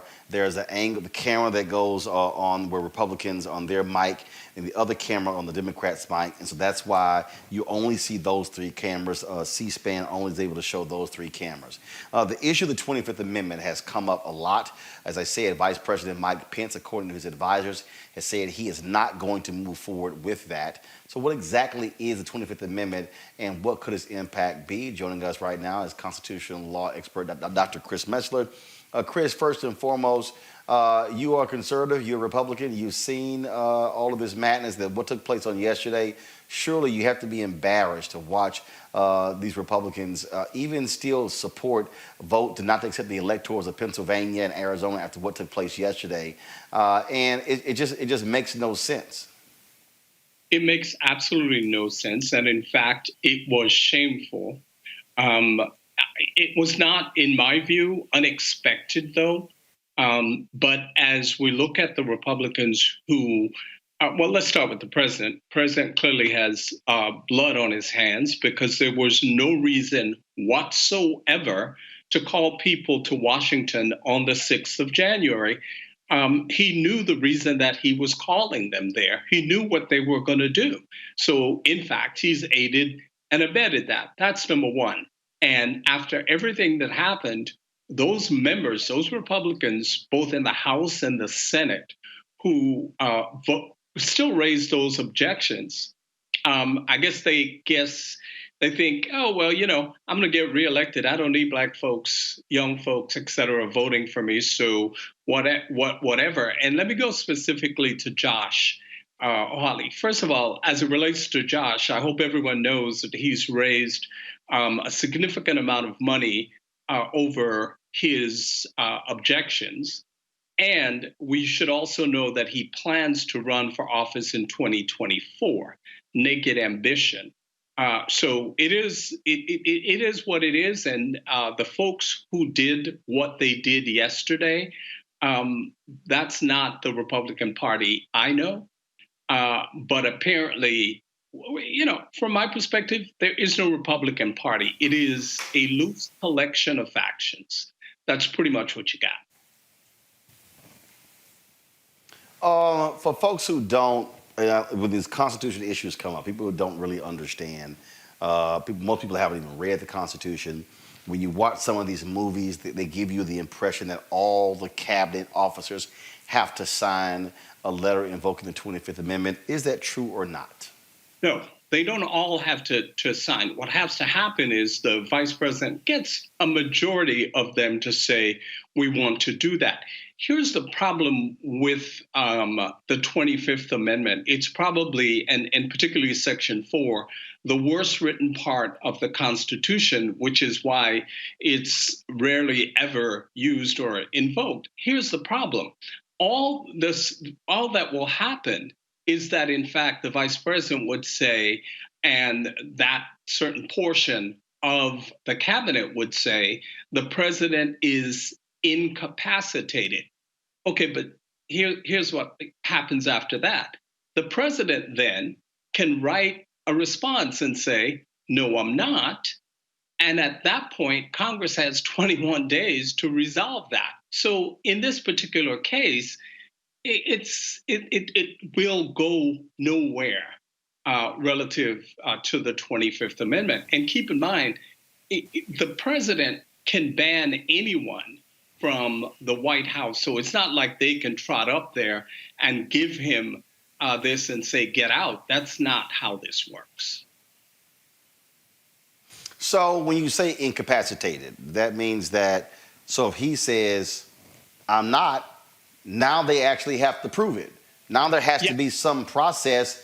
So in essence, some evidentiary hearing to determine that. Yeah, and that will take place in 21 days. So as a practical matter, by that time, he'd already be out of office. Now, the worst case scenario that can happen is you can have dueling presidents. So, for example, Pence can say, yes, I determined that you're incapacitated, and so I'm acting as president.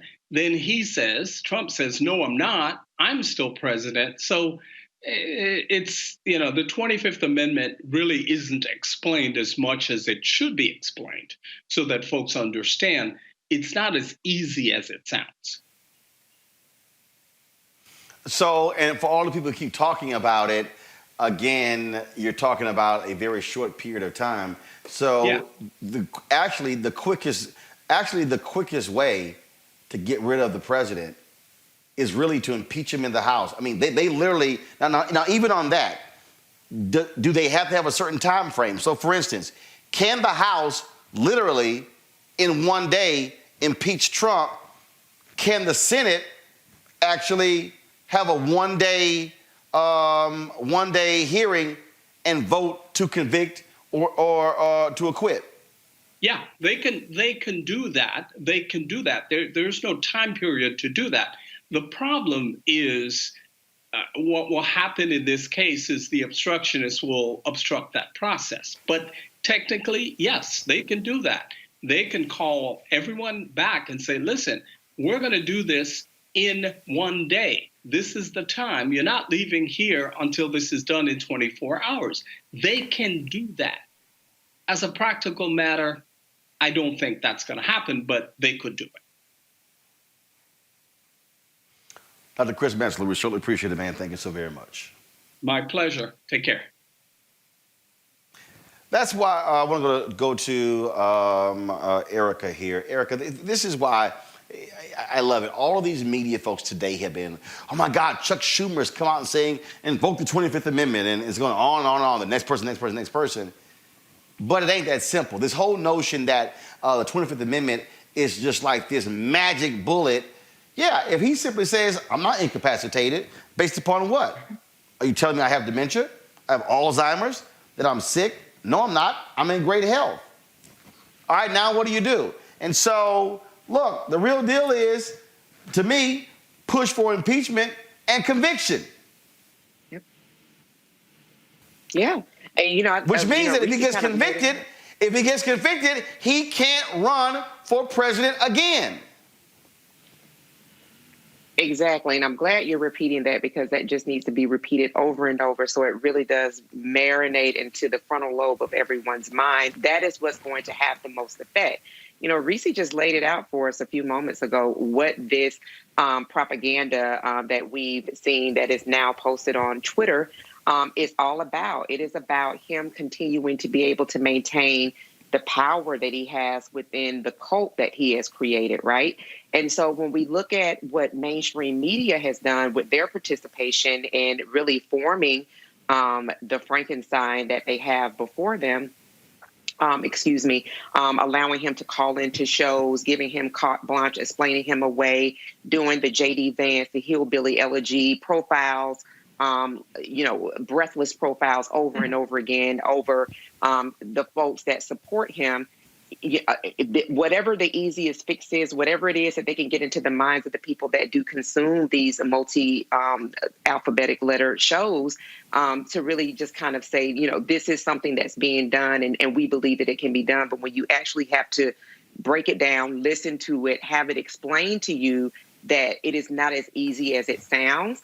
And I do believe that some of these people also do know that when that kind of gets into the public discourse, then now is what is it that can be done? What can be effective? What can be effective is exactly what you said, exactly what Dr. Carr said, and that is he said that he was on board with those articles of impeachment that are being drawn up and to go ahead and to move that forward, because what that will do is really damage what he's looking to do, and that is to run again. This is a person who does not see anything wrong with who he is and what he's done, and that he has blatantly ignored the 360,000 souls that are no longer here as a result of a pandemic that is out of control because he showed no leadership, and we still don't have a national strategy. So again, thank goodness for Roland Martin Unfiltered, for people who are smart and that are able to share and roll this out for us. But I think that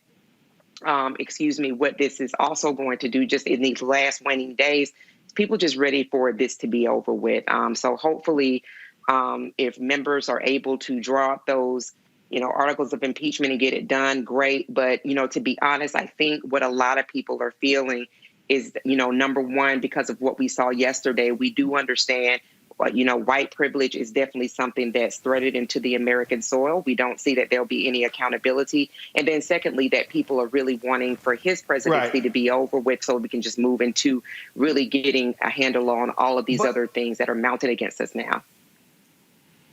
But it's not going away, Reese. It's not going away at all. Donald Trump it will still be there, and these idiots will follow every single thing that he asked them to do. Yeah, and I think that, he's there to remind the public about how the Republican Party is the biggest threat to the national security and the well-being of this country. Because if you don't have a Trump, then you have a Josh Hawley, you have a Paul Ryan, you have a charismatic, thin, younger white man who, wears nice tailored suits and, is well-spoken and maybe even a little soft-spoken. And so, I love how Dr. Carr has always said, smile at Mike Pence, and he likes for people to show their cards. And I think that's what we have with Trump. Trump is dangerous, so I'm not trying to diminish that. We don't know what the hell he's going to do. He's starting shit with Iran a couple days ago. That's already fallen off everybody's radar. So he's dangerous, and he is a threat. But does the Republican Party get that? Do they have the balls to go against him? You still had 7 people vote against certifying the election in the Senate, and over 100 people in the House. So Donald Trump still has the Republican Party by the balls. To some degree, that could be helpful to the Democrats because he's an egomaniac, and once he's out of office, we have to be worried about him selling state secrets, and things like that. But in terms of the political warfare that he's going to wage on his own party, that's going to be their problem to deal with. So, I don't think that we're going to see any progress on this impeachment. That part is theater. The 25th Amendment stuff is theater. It's these folks trying to rehabilitate their images. Elaine Chao jumping ship, a couple other people jumping ship. It's just all about trying to misdirect the blame away from the people who have been complicit in this administration. But the last thing I will say, though, what I would like to see happen is for the Congress to come back into session to get these Biden-Harris appointees. Because from what I understand, and if I can recall correctly, they're not scheduled to come back until the 19th. That's the day before the inauguration. So there's no chance in hell that we're going to have any appointees confirmed on January 20th. So unless Biden comes in and immediately asks for the resignations of all these people, of all these Trump appointees, they're going to be behind the 8 ball. So listen, if you can get impeachment done, which I doubt, fine, but get back to the business of preparing for the incoming administration. Make sure that Warnock and Ossoff are seated, that Chuck Schumer is the leader, and that we can move on and start getting the Biden-Harris administration situated to address these demands very quickly, because we do not have any more time to spare in the middle of a pandemic. That's right. Greg, very simple, and that is this here. What we are looking at, we talk about this all the time. That clip I played from ABC, that was 5 years ago. And part of the problem is that we got this milquetoast ass commentary, even from a lot of black people on mainstream media, because they don't want to speak about whiteness. They don't want to speak about white supremacy and the threat that we're dealing with. The FBI has already said that white domestic terrorism is the greatest threat to the United States. It's these people here we're talking about. And so all of this, hey, let's just turn the page, reconciliation. No, I am unwilling to reconcile with white supremacy. I am not trying to go along and get along.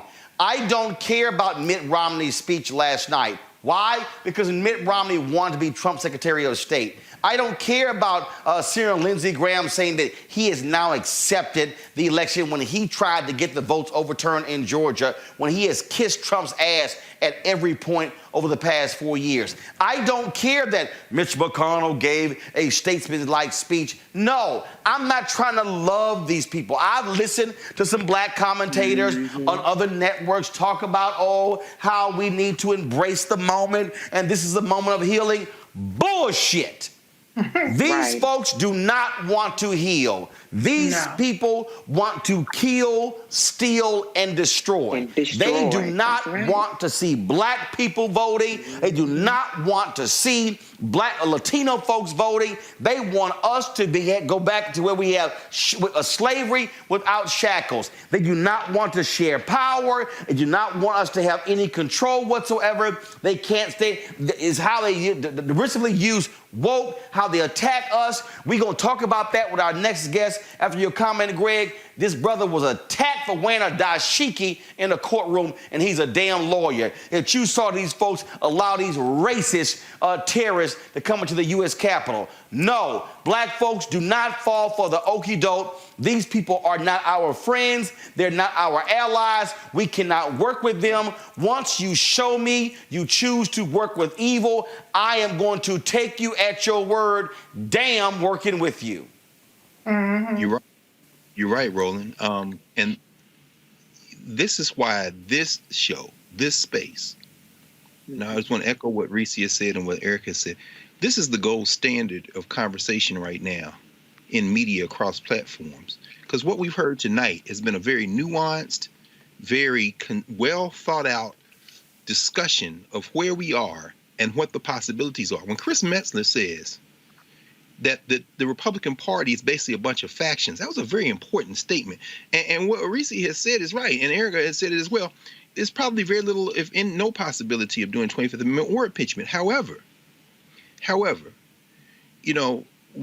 this might be an inflection point in American history. They take decades, centuries even to build. But what can you do in this small window before, as you say, the attention span is gone?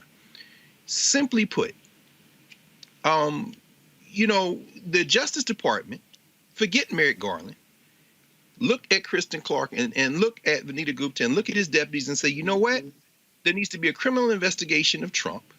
That'll keep Trump tied up. Don't put all this off on Letitia James or Carl Racine and them. Rebuild the Civil Rights Division. Go to the FBI. Reform them thoroughly, because the FBI ain't nobody's friend. Let's be clear. Domestic terrorism, all this stuff. Do that now. Set that aside. I thought, interestingly enough, at that rally yesterday, that Trump almost sounded jubilant and relieved. It may be that he doesn't want to run in 2024. But that he wants to retain that power because he ain't nothing but a carnival barker. But if, as long as he is in the field of play, he freezes the Harleys. He freezes the Cottons in them because they've got to maintain that white nationalist attitude. And that might just be the thing to allow him to do, be under investigation, do this kind of thing. By the way, Roland, where's our man Vernon Jones? Because I saw him out there. He joined the Republican Party on the platform. Yeah, his punk ass was there. He said he's joining the Republican Party. And I've been in Georgia 5 weeks. Let me just be as clear as possible. I'm trying not to cuss. Some of y'all say I cuss too much. But let me just go ahead and say this. Bitch-ass Vernon Jones hasn't shown up to anywhere I've been in Georgia for the past 5 weeks. And so, yeah, I know my mama and daddy probably ain't gonna like it, but I'm gonna say it again. Bitch-ass Vernon Jones hasn't shown up anywhere. And guess what? Angela Stanton, your trifling ass ain't said nothing. Bruce Lavelle, your trifling ass ain't saying nothing. Alveda King, I want to know, where are you with your Christian talk about what happened yesterday? All y'all punk ass black MAGA people who are running around saying who y'all voted for him. Yeah, Malik Abdul. I'm talking about you. I'm talking about Paris Denard. All y'all. Y'all all supported a racist, sexist, thieving, lying SOB who will unleash hate on this country, and y'all wanted 4 more years of that trash. That's why I don't want to hear a damn thing from nobody who was a part of the 74 million. To me, there are 2 lines, the 74 or the 81. Which one of those were you in? Now, if you didn't vote, yeah, it should have been with the 81, but fine, I ain't gonna dog you too much, but I will still cuss you out. But if you part of the 74 million who voted for Trump, y'all can go to hell because y'all wanted 4 more years of this evil. Going to a break. When we come back, we're going to talk to a black lawyer. Brother's facing jail time. Why? Because he wore a damn dashiki to court. I'll explain next on Roland Martin Unfiltered. I want to talk to the Trump supporters for a minute. I don't know who you are, and I don't know why you like this guy. Whatever he does, he accuses everyone else of doing. The man cannot tell the truth, but he combines it with being a narcissist. A narcissist at a level I don't think this country's ever seen. And my concern is that he would grab up that power and really treat the country as sort of his little bully fiefdom. Donald Trump is everything I taught my children not to do in kindergarten. He's been exploiting working Americans for 40 years. He's a race-baiting, xenophobic, religious bigot. He says he's for the little guy, but he's actually built a lot of his businesses on the backs of the little guy. You know, Donald Trump the other day said that, quote, if he tells a soldier to commit a war crime, the soldier will just go do it. And I don't think Donald Trump has even read the Constitution, knows what's in the Constitution. A toxic mix of demagoguery and mean-spiritedness and nonsense. I just cannot support Donald Trump. Donald Trump is a delusional narcissist and an orange-faced windbag. Donald Trump is a con artist. He doesn't know the difference between truth and lies. He lies practically every word that comes out of his mouth. I think he's a kook. I think he's crazy. I think he's unfit for office.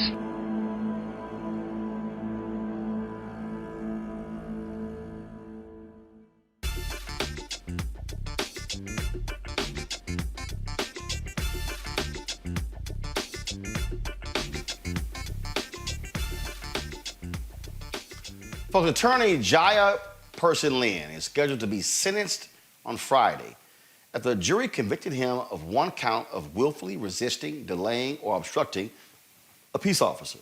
The conviction stems from his January 2019 arrest at the San Bernardino County Courthouse, where he was tased and tackled before being arrested when courtroom deputies didn't believe he was an attorney because he had a dashiki on.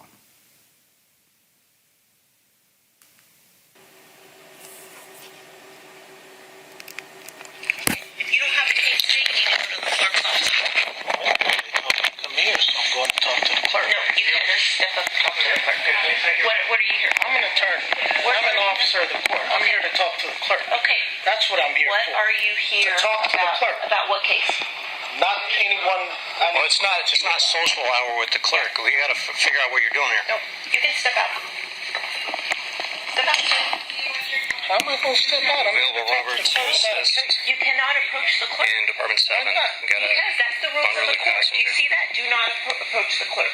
Okay. Okay, so step out and I can help you outside. What? I need to talk to you. You have to talk to me to approach the clerk. Okay, well, tell the clerk I want to talk to her. Sir, step out. For what? Step out. Why? Just, no, come on, let's go. Go. Why are y'all putting your hands Because on? you're not listening. Go. Y'all don't have a problem. Yeah, I'm sure. Guarantee this. I'm here to talk to the clerk about my case. Do you want to tell, so is it your case? It's my client's case. Okay, so what's your client's name? I have the case number MSB 180-20365, and I'm here to talk to the clerk about it. You fucked up. MSB. I promise you, you fucked up. MSB, sir. 180-20365. 203. Put your hands on me, Barbie. I'm Deaf Barry. How do you know this is the clerk that's even on your case? How do you know? Definitely coming after you. I promise you, with everything I have, everything I've learned in law school, I'm definitely coming up. Back up. Be threatening me. Get on the ground. Get on the ground. Hear me? Don't tell me you're coming after me and you step up on me. You understand what I'm telling you? That's a threat. I got cuffs. Square up, clench your fist, tell me you're coming after me, and then step up to put the hit down on me, dude.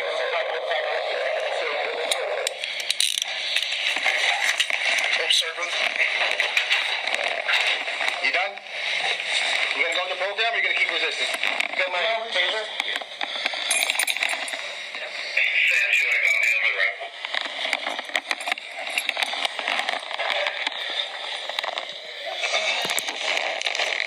Well, let's bring him to the cell.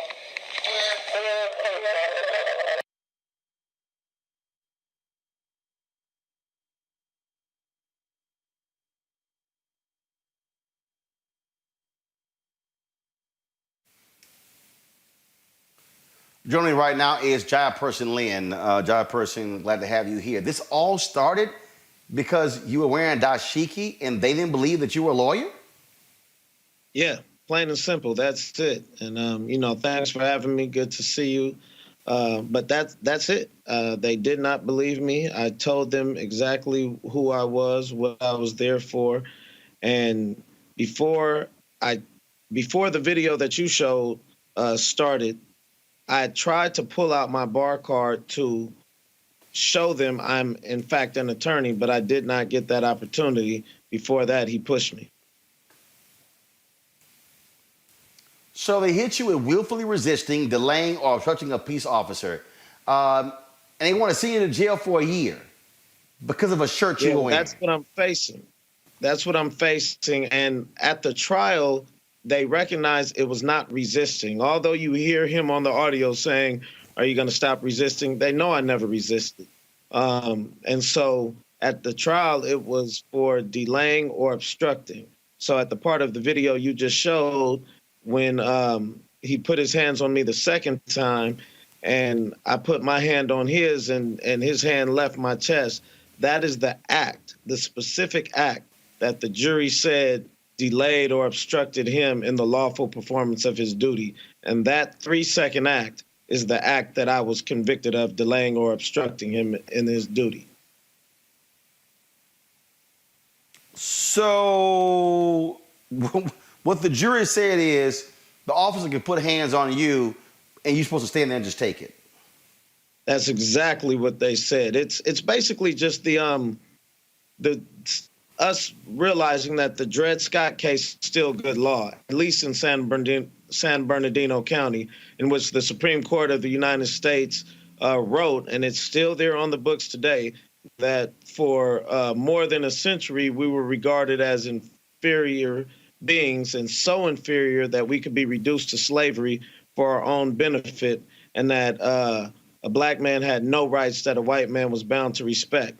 So that being good law, that being the state of the law, makes sense why I was convicted. But if I was actually a true full citizen of this nation, I would not have been even charged. That officer would have been charged for battery and assault with a deadly weapon when he shot me with the taser. Are you concerned after the jury took 3 seconds and convicted you and who, first of all, who determines what your sentence is going to be? Is it the judge or is it the jury? It's the judge that allowed the jury to act on that. The whole thing, from the second I walked through the doors of the courtroom until the time I was tased, was under 2.5 minutes. But the judge enumerated 9 different acts from that one charge in those 2.5 minutes to allow the jury to try and convict me on. So they didn't convict me on the other 8, but they convicted me on that one act, it took the jury 7 hours of deliberation, and it was only about 7 hours of testimony. So that's a long time to testify. That's a long time to deliberate with such short testimony. But when the judge allowed all of those acts to come in, they figured they had to convict me of something, and they ultimately did. And then when I talked to a couple jurors afterwards, one of them told me it wasn't the act of pushing his hand away from you that was the guilty act. It was the fact that once you did that, it made him focus on you more. So he followed you out of the courtroom. Even though I was following their instructions to leave, the fact he followed and nobody asked him to follow is what made me delay him. That was their actual reasoning that they stated why they convicted me. That makes no sense whatsoever. It makes no sense at all, because what they're saying is, if there's an officer on the streets doing DUI patrol, but then they pull me over for using my cell phone while driving, I have now obstructed this officer from doing his DUI patrol duty. And that is the kind of logic that the jury came, the jury of no black people. We were in Rancho Cucamonga. It's 8 or 9% black. It's 10% Asian. But out of the 24 jurors in the jury pool, there were 0 blacks and 6 Asians. And one of the jurors, the juror that told me his reasoning, he actually told the judge before the trial that he's not a good juror for this because he believes police are right all the time. So if I didn't do exactly what they said, I'd be wrong. And he even told me if the cop pushed him like that, he would have removed his hand. But that's him telling me, in his eyes, I'm less than him, because if it's right for him to do it, but not for me to do it. So you will learn your fate tomorrow morning at 8:30 a.m. Pacific time, correct? Yes, sir, from the same judge that allowed that juror to stay on and allowed those 9 acts. And the thing about this statute, it's specific to an officer. So there could be 2 officers there, and I have to delay a specific officer, not just law enforcement in general. So 4 of the 9 acts that the judge enumerated for the jury to decide on were not even against Deputy Berry, who was the white deputy in the video that got physical with me and shot me with the taser. 4 of them were against the other deputy who testified, I should not have been arrested, I should not have been tased. But imagine that. You had a black deputy saying I shouldn't have been arrested or tased. You had a black attorney saying I shouldn't have been arrested and tased. It will not be enough to restore what has been undermined or lost. This moment demands bold leadership. The Department of Justice, as it has done throughout its storied history, will have to uncover and reckon with hard truths, hold people, companies, and institutions accountable to our Constitution and laws, drive change where there is injustice, and heal a nation that is starving for leadership and decency and hope. Now is the time to ensure that our economic system works for everyone, that we can protect the health and safety of all of the American people, and that we will harness all of the Justice Department's levers for civil rights, justice and police reform, and climate justice, and so much more. As the late Congressman John Lewis said, democracy is not a state, it is an act. And I pledge to the American people that if confirmed, I will act for justice every day. I pledge that to you, President-elect. I pledge that to you, Vice President-elect.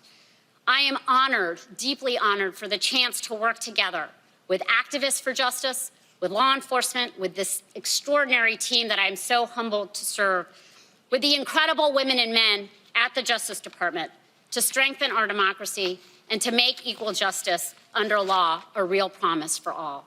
Thank you so much for this opportunity. And Christian Clark, who leads the Large Committee for Civil Rights Under Law, a frequent guest on this show. Here's what she had to say.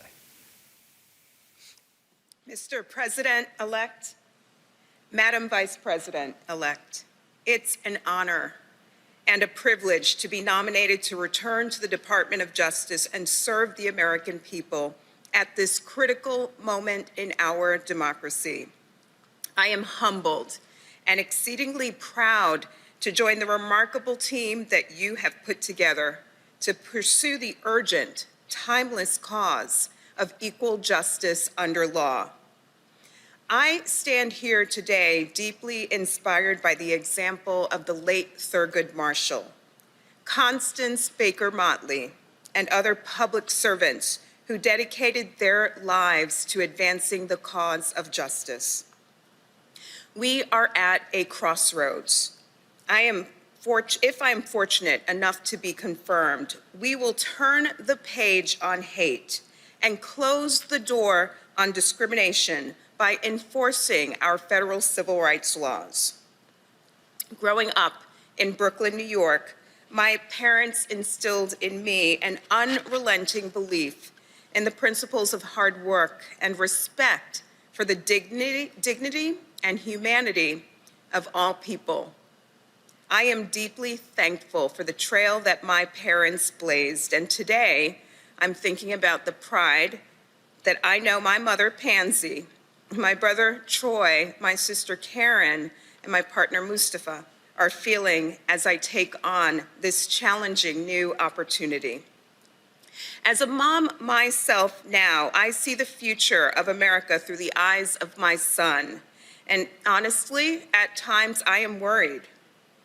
Will he have full and equal access to the extraordinary opportunities of American life? Will he be able to embrace those opportunities in safety and dignity?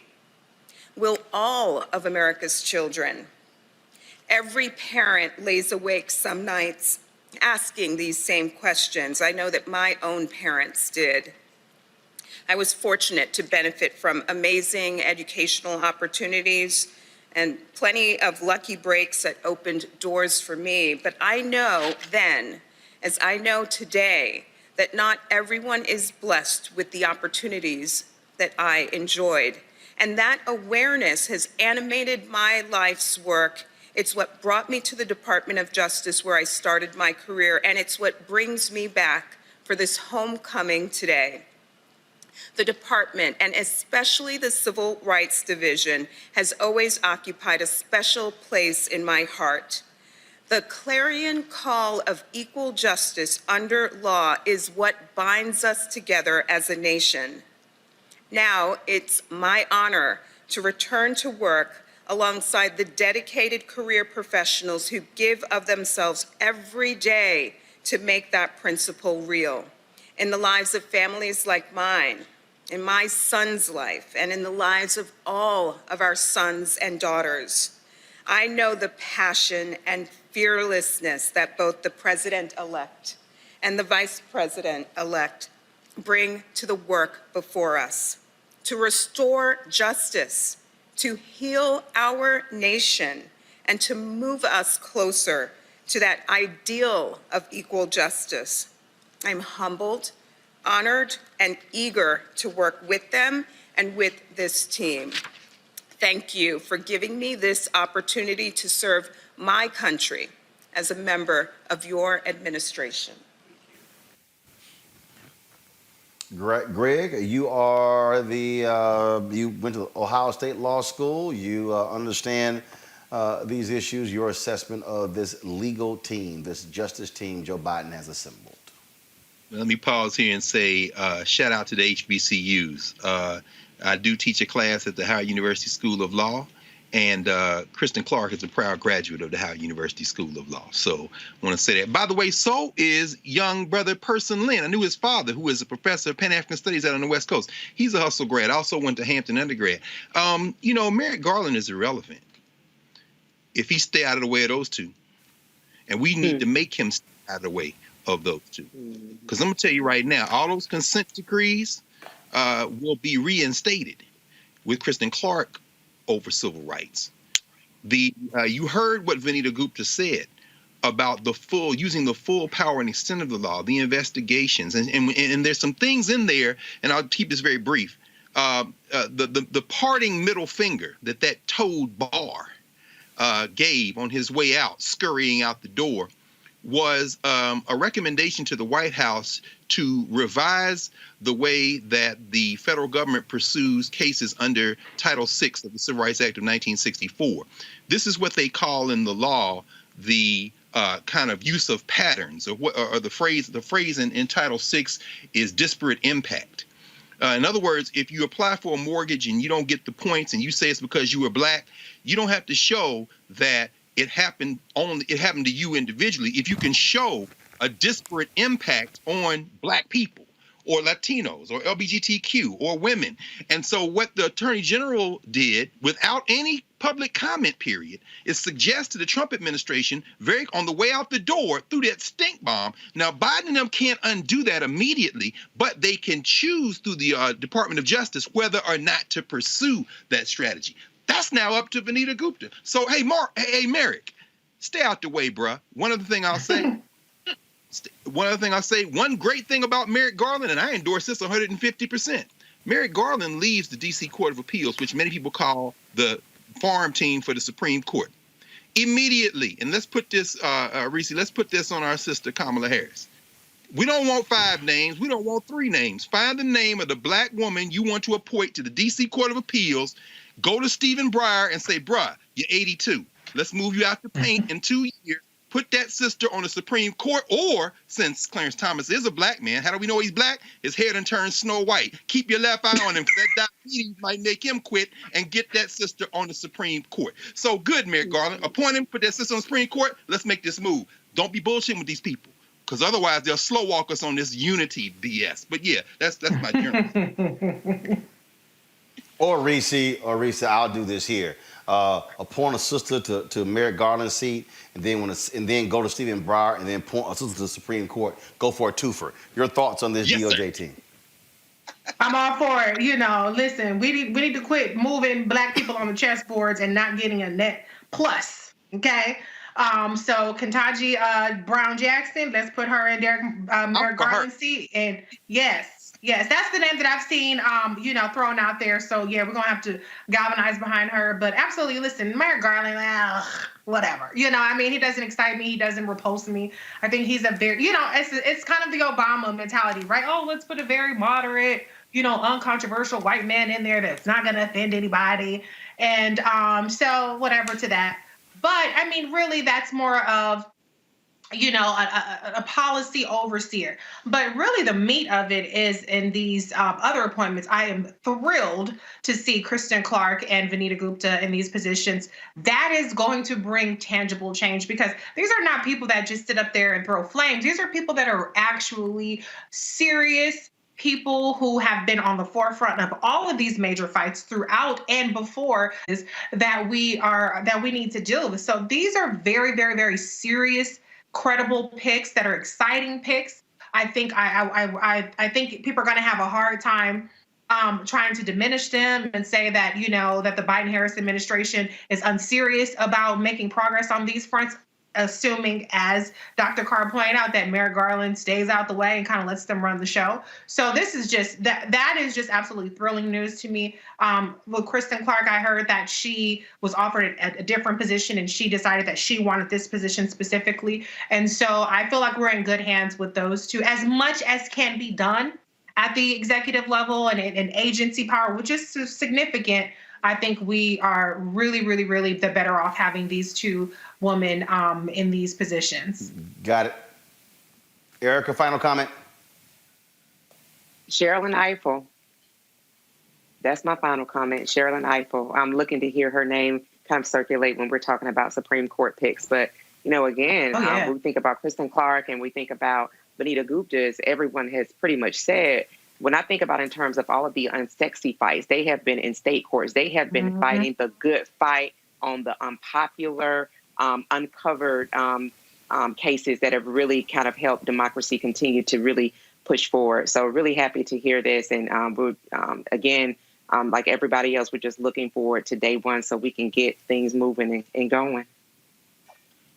Roland, before you move to your next story, though, I must say, I was going to say, that signer, that was way too much Sister George. See, that's what Mo Brooks and them hate. You see that? She was getting it, wasn't she? She was giving it. That's what they hate, man.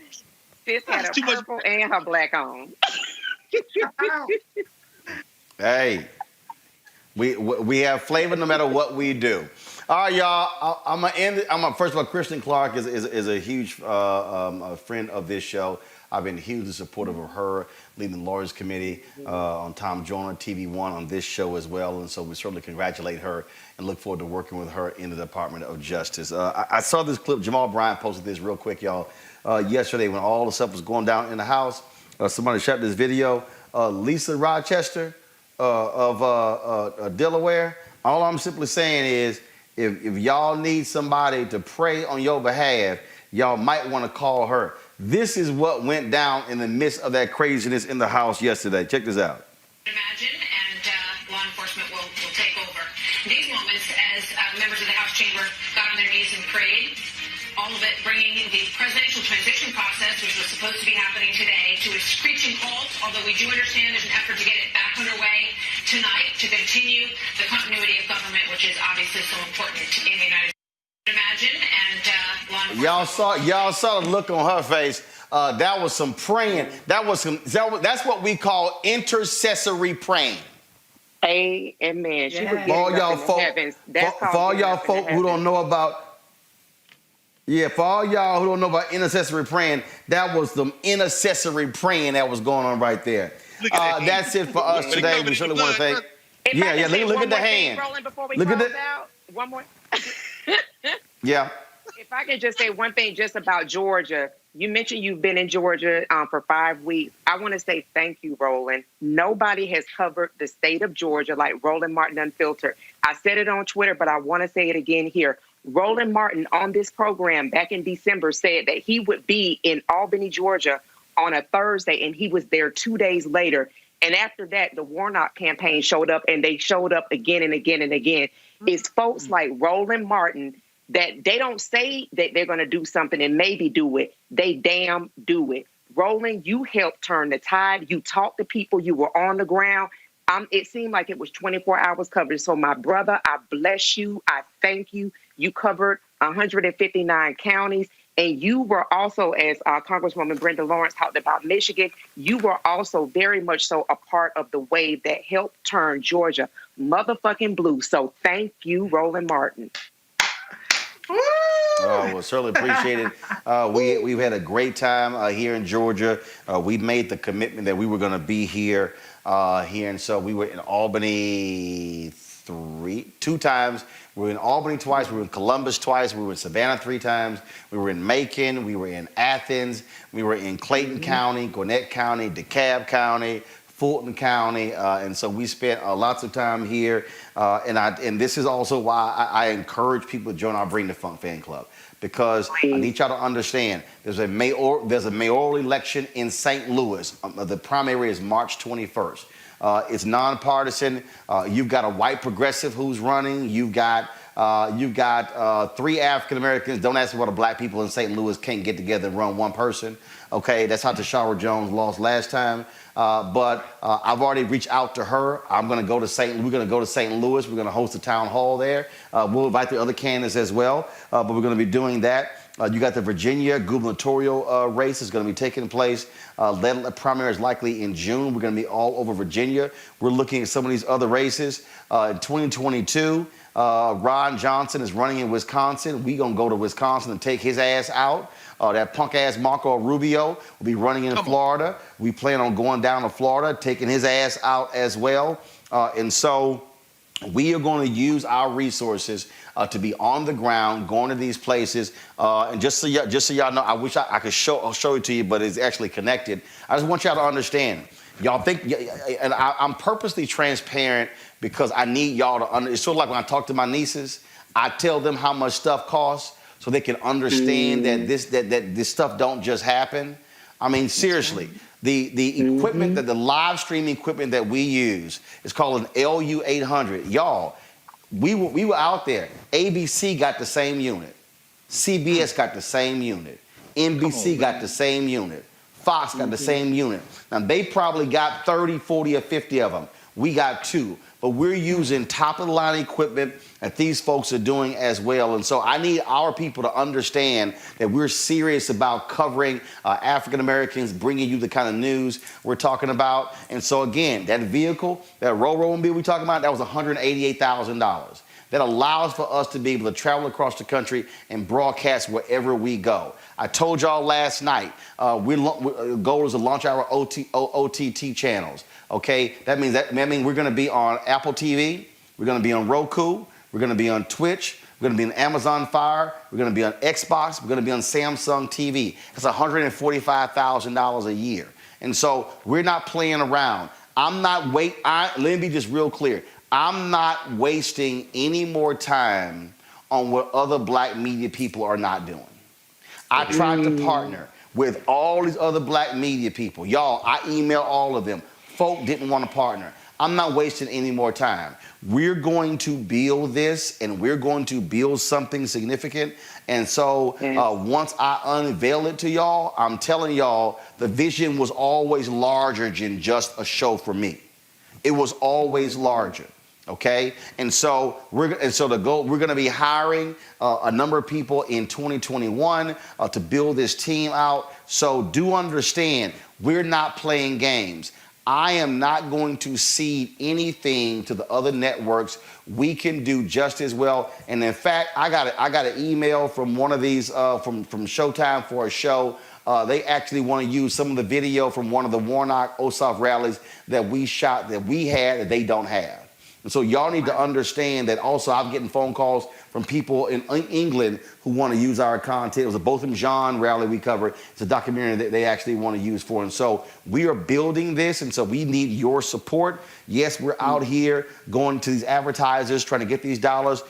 Trust me, I've made it clear to Chuck Schumer. I'm going to make clear to Biden and to Harris as well. The federal government spends $1 billion a year on media advertising, and black media only gets $10.1 million a year of that money.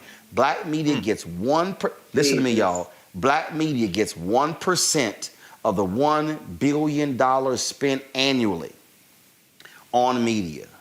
In the words of Frank Lucas, I'm going to get that money. And so this is what we are building.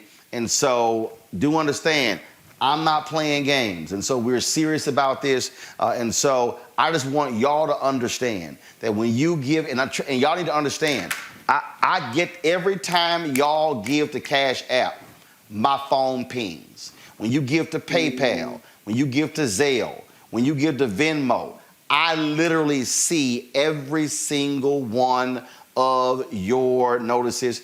And for the folks who gave today $1.75, there are people who gave $4 today. There are people who gave $10 today. There was somebody who gave a $250 one-time gift. I appreciate the $1.75. I appreciate the $250 because you know what? $250 plus $175 is $250, $175. And so it all matters. And so we want y'all to please support us in what we do. Cash App is $RM Unfiltered. PayPal is paypal.me Venmo.com/rmartinunfiltered. Venmo.com is Venmo.com/rmunfiltered. Zelle is the email, Roland@RolandSMartin.com. We also, of course, you can send a money order to New Vision Media, Inc., 1625 K Street Northwest, Washington, Suite 400, Washington, D.C., 2006. You also, of course, can support us with a credit card with Square. Just go to RolandMartinUnfiltered.com. Yes, I am fully aware of what happened with YouTube. The signal dropped out. We had 11,000 people on with YouTube. We dropped down to 3,400, came back to 7,600. I've already sent YouTube an email because I'm pissed off that we had 16,500 people on yesterday, and our signal got cut, and we never got back above 8,000. And so they've already heard from me with 3 emails in the past 10 minutes about this, which is also why building our own OTT channel is important, y'all, because if we do that, then YouTube can't cut our signal. So no matter what video we show or photos we show on our own OTT channel, we control that 100%. So that's why that matters. Folks, I appreciate it. Tomorrow's my last day here in Georgia. We return back to our home on Saturday. And so I ain't seen my folk. I'm sure my niece is like, what do he look like? But again, we've been out here doing the work. And so we're going to keep doing the work. I will see y'all tomorrow on Roland Martin Unfiltered.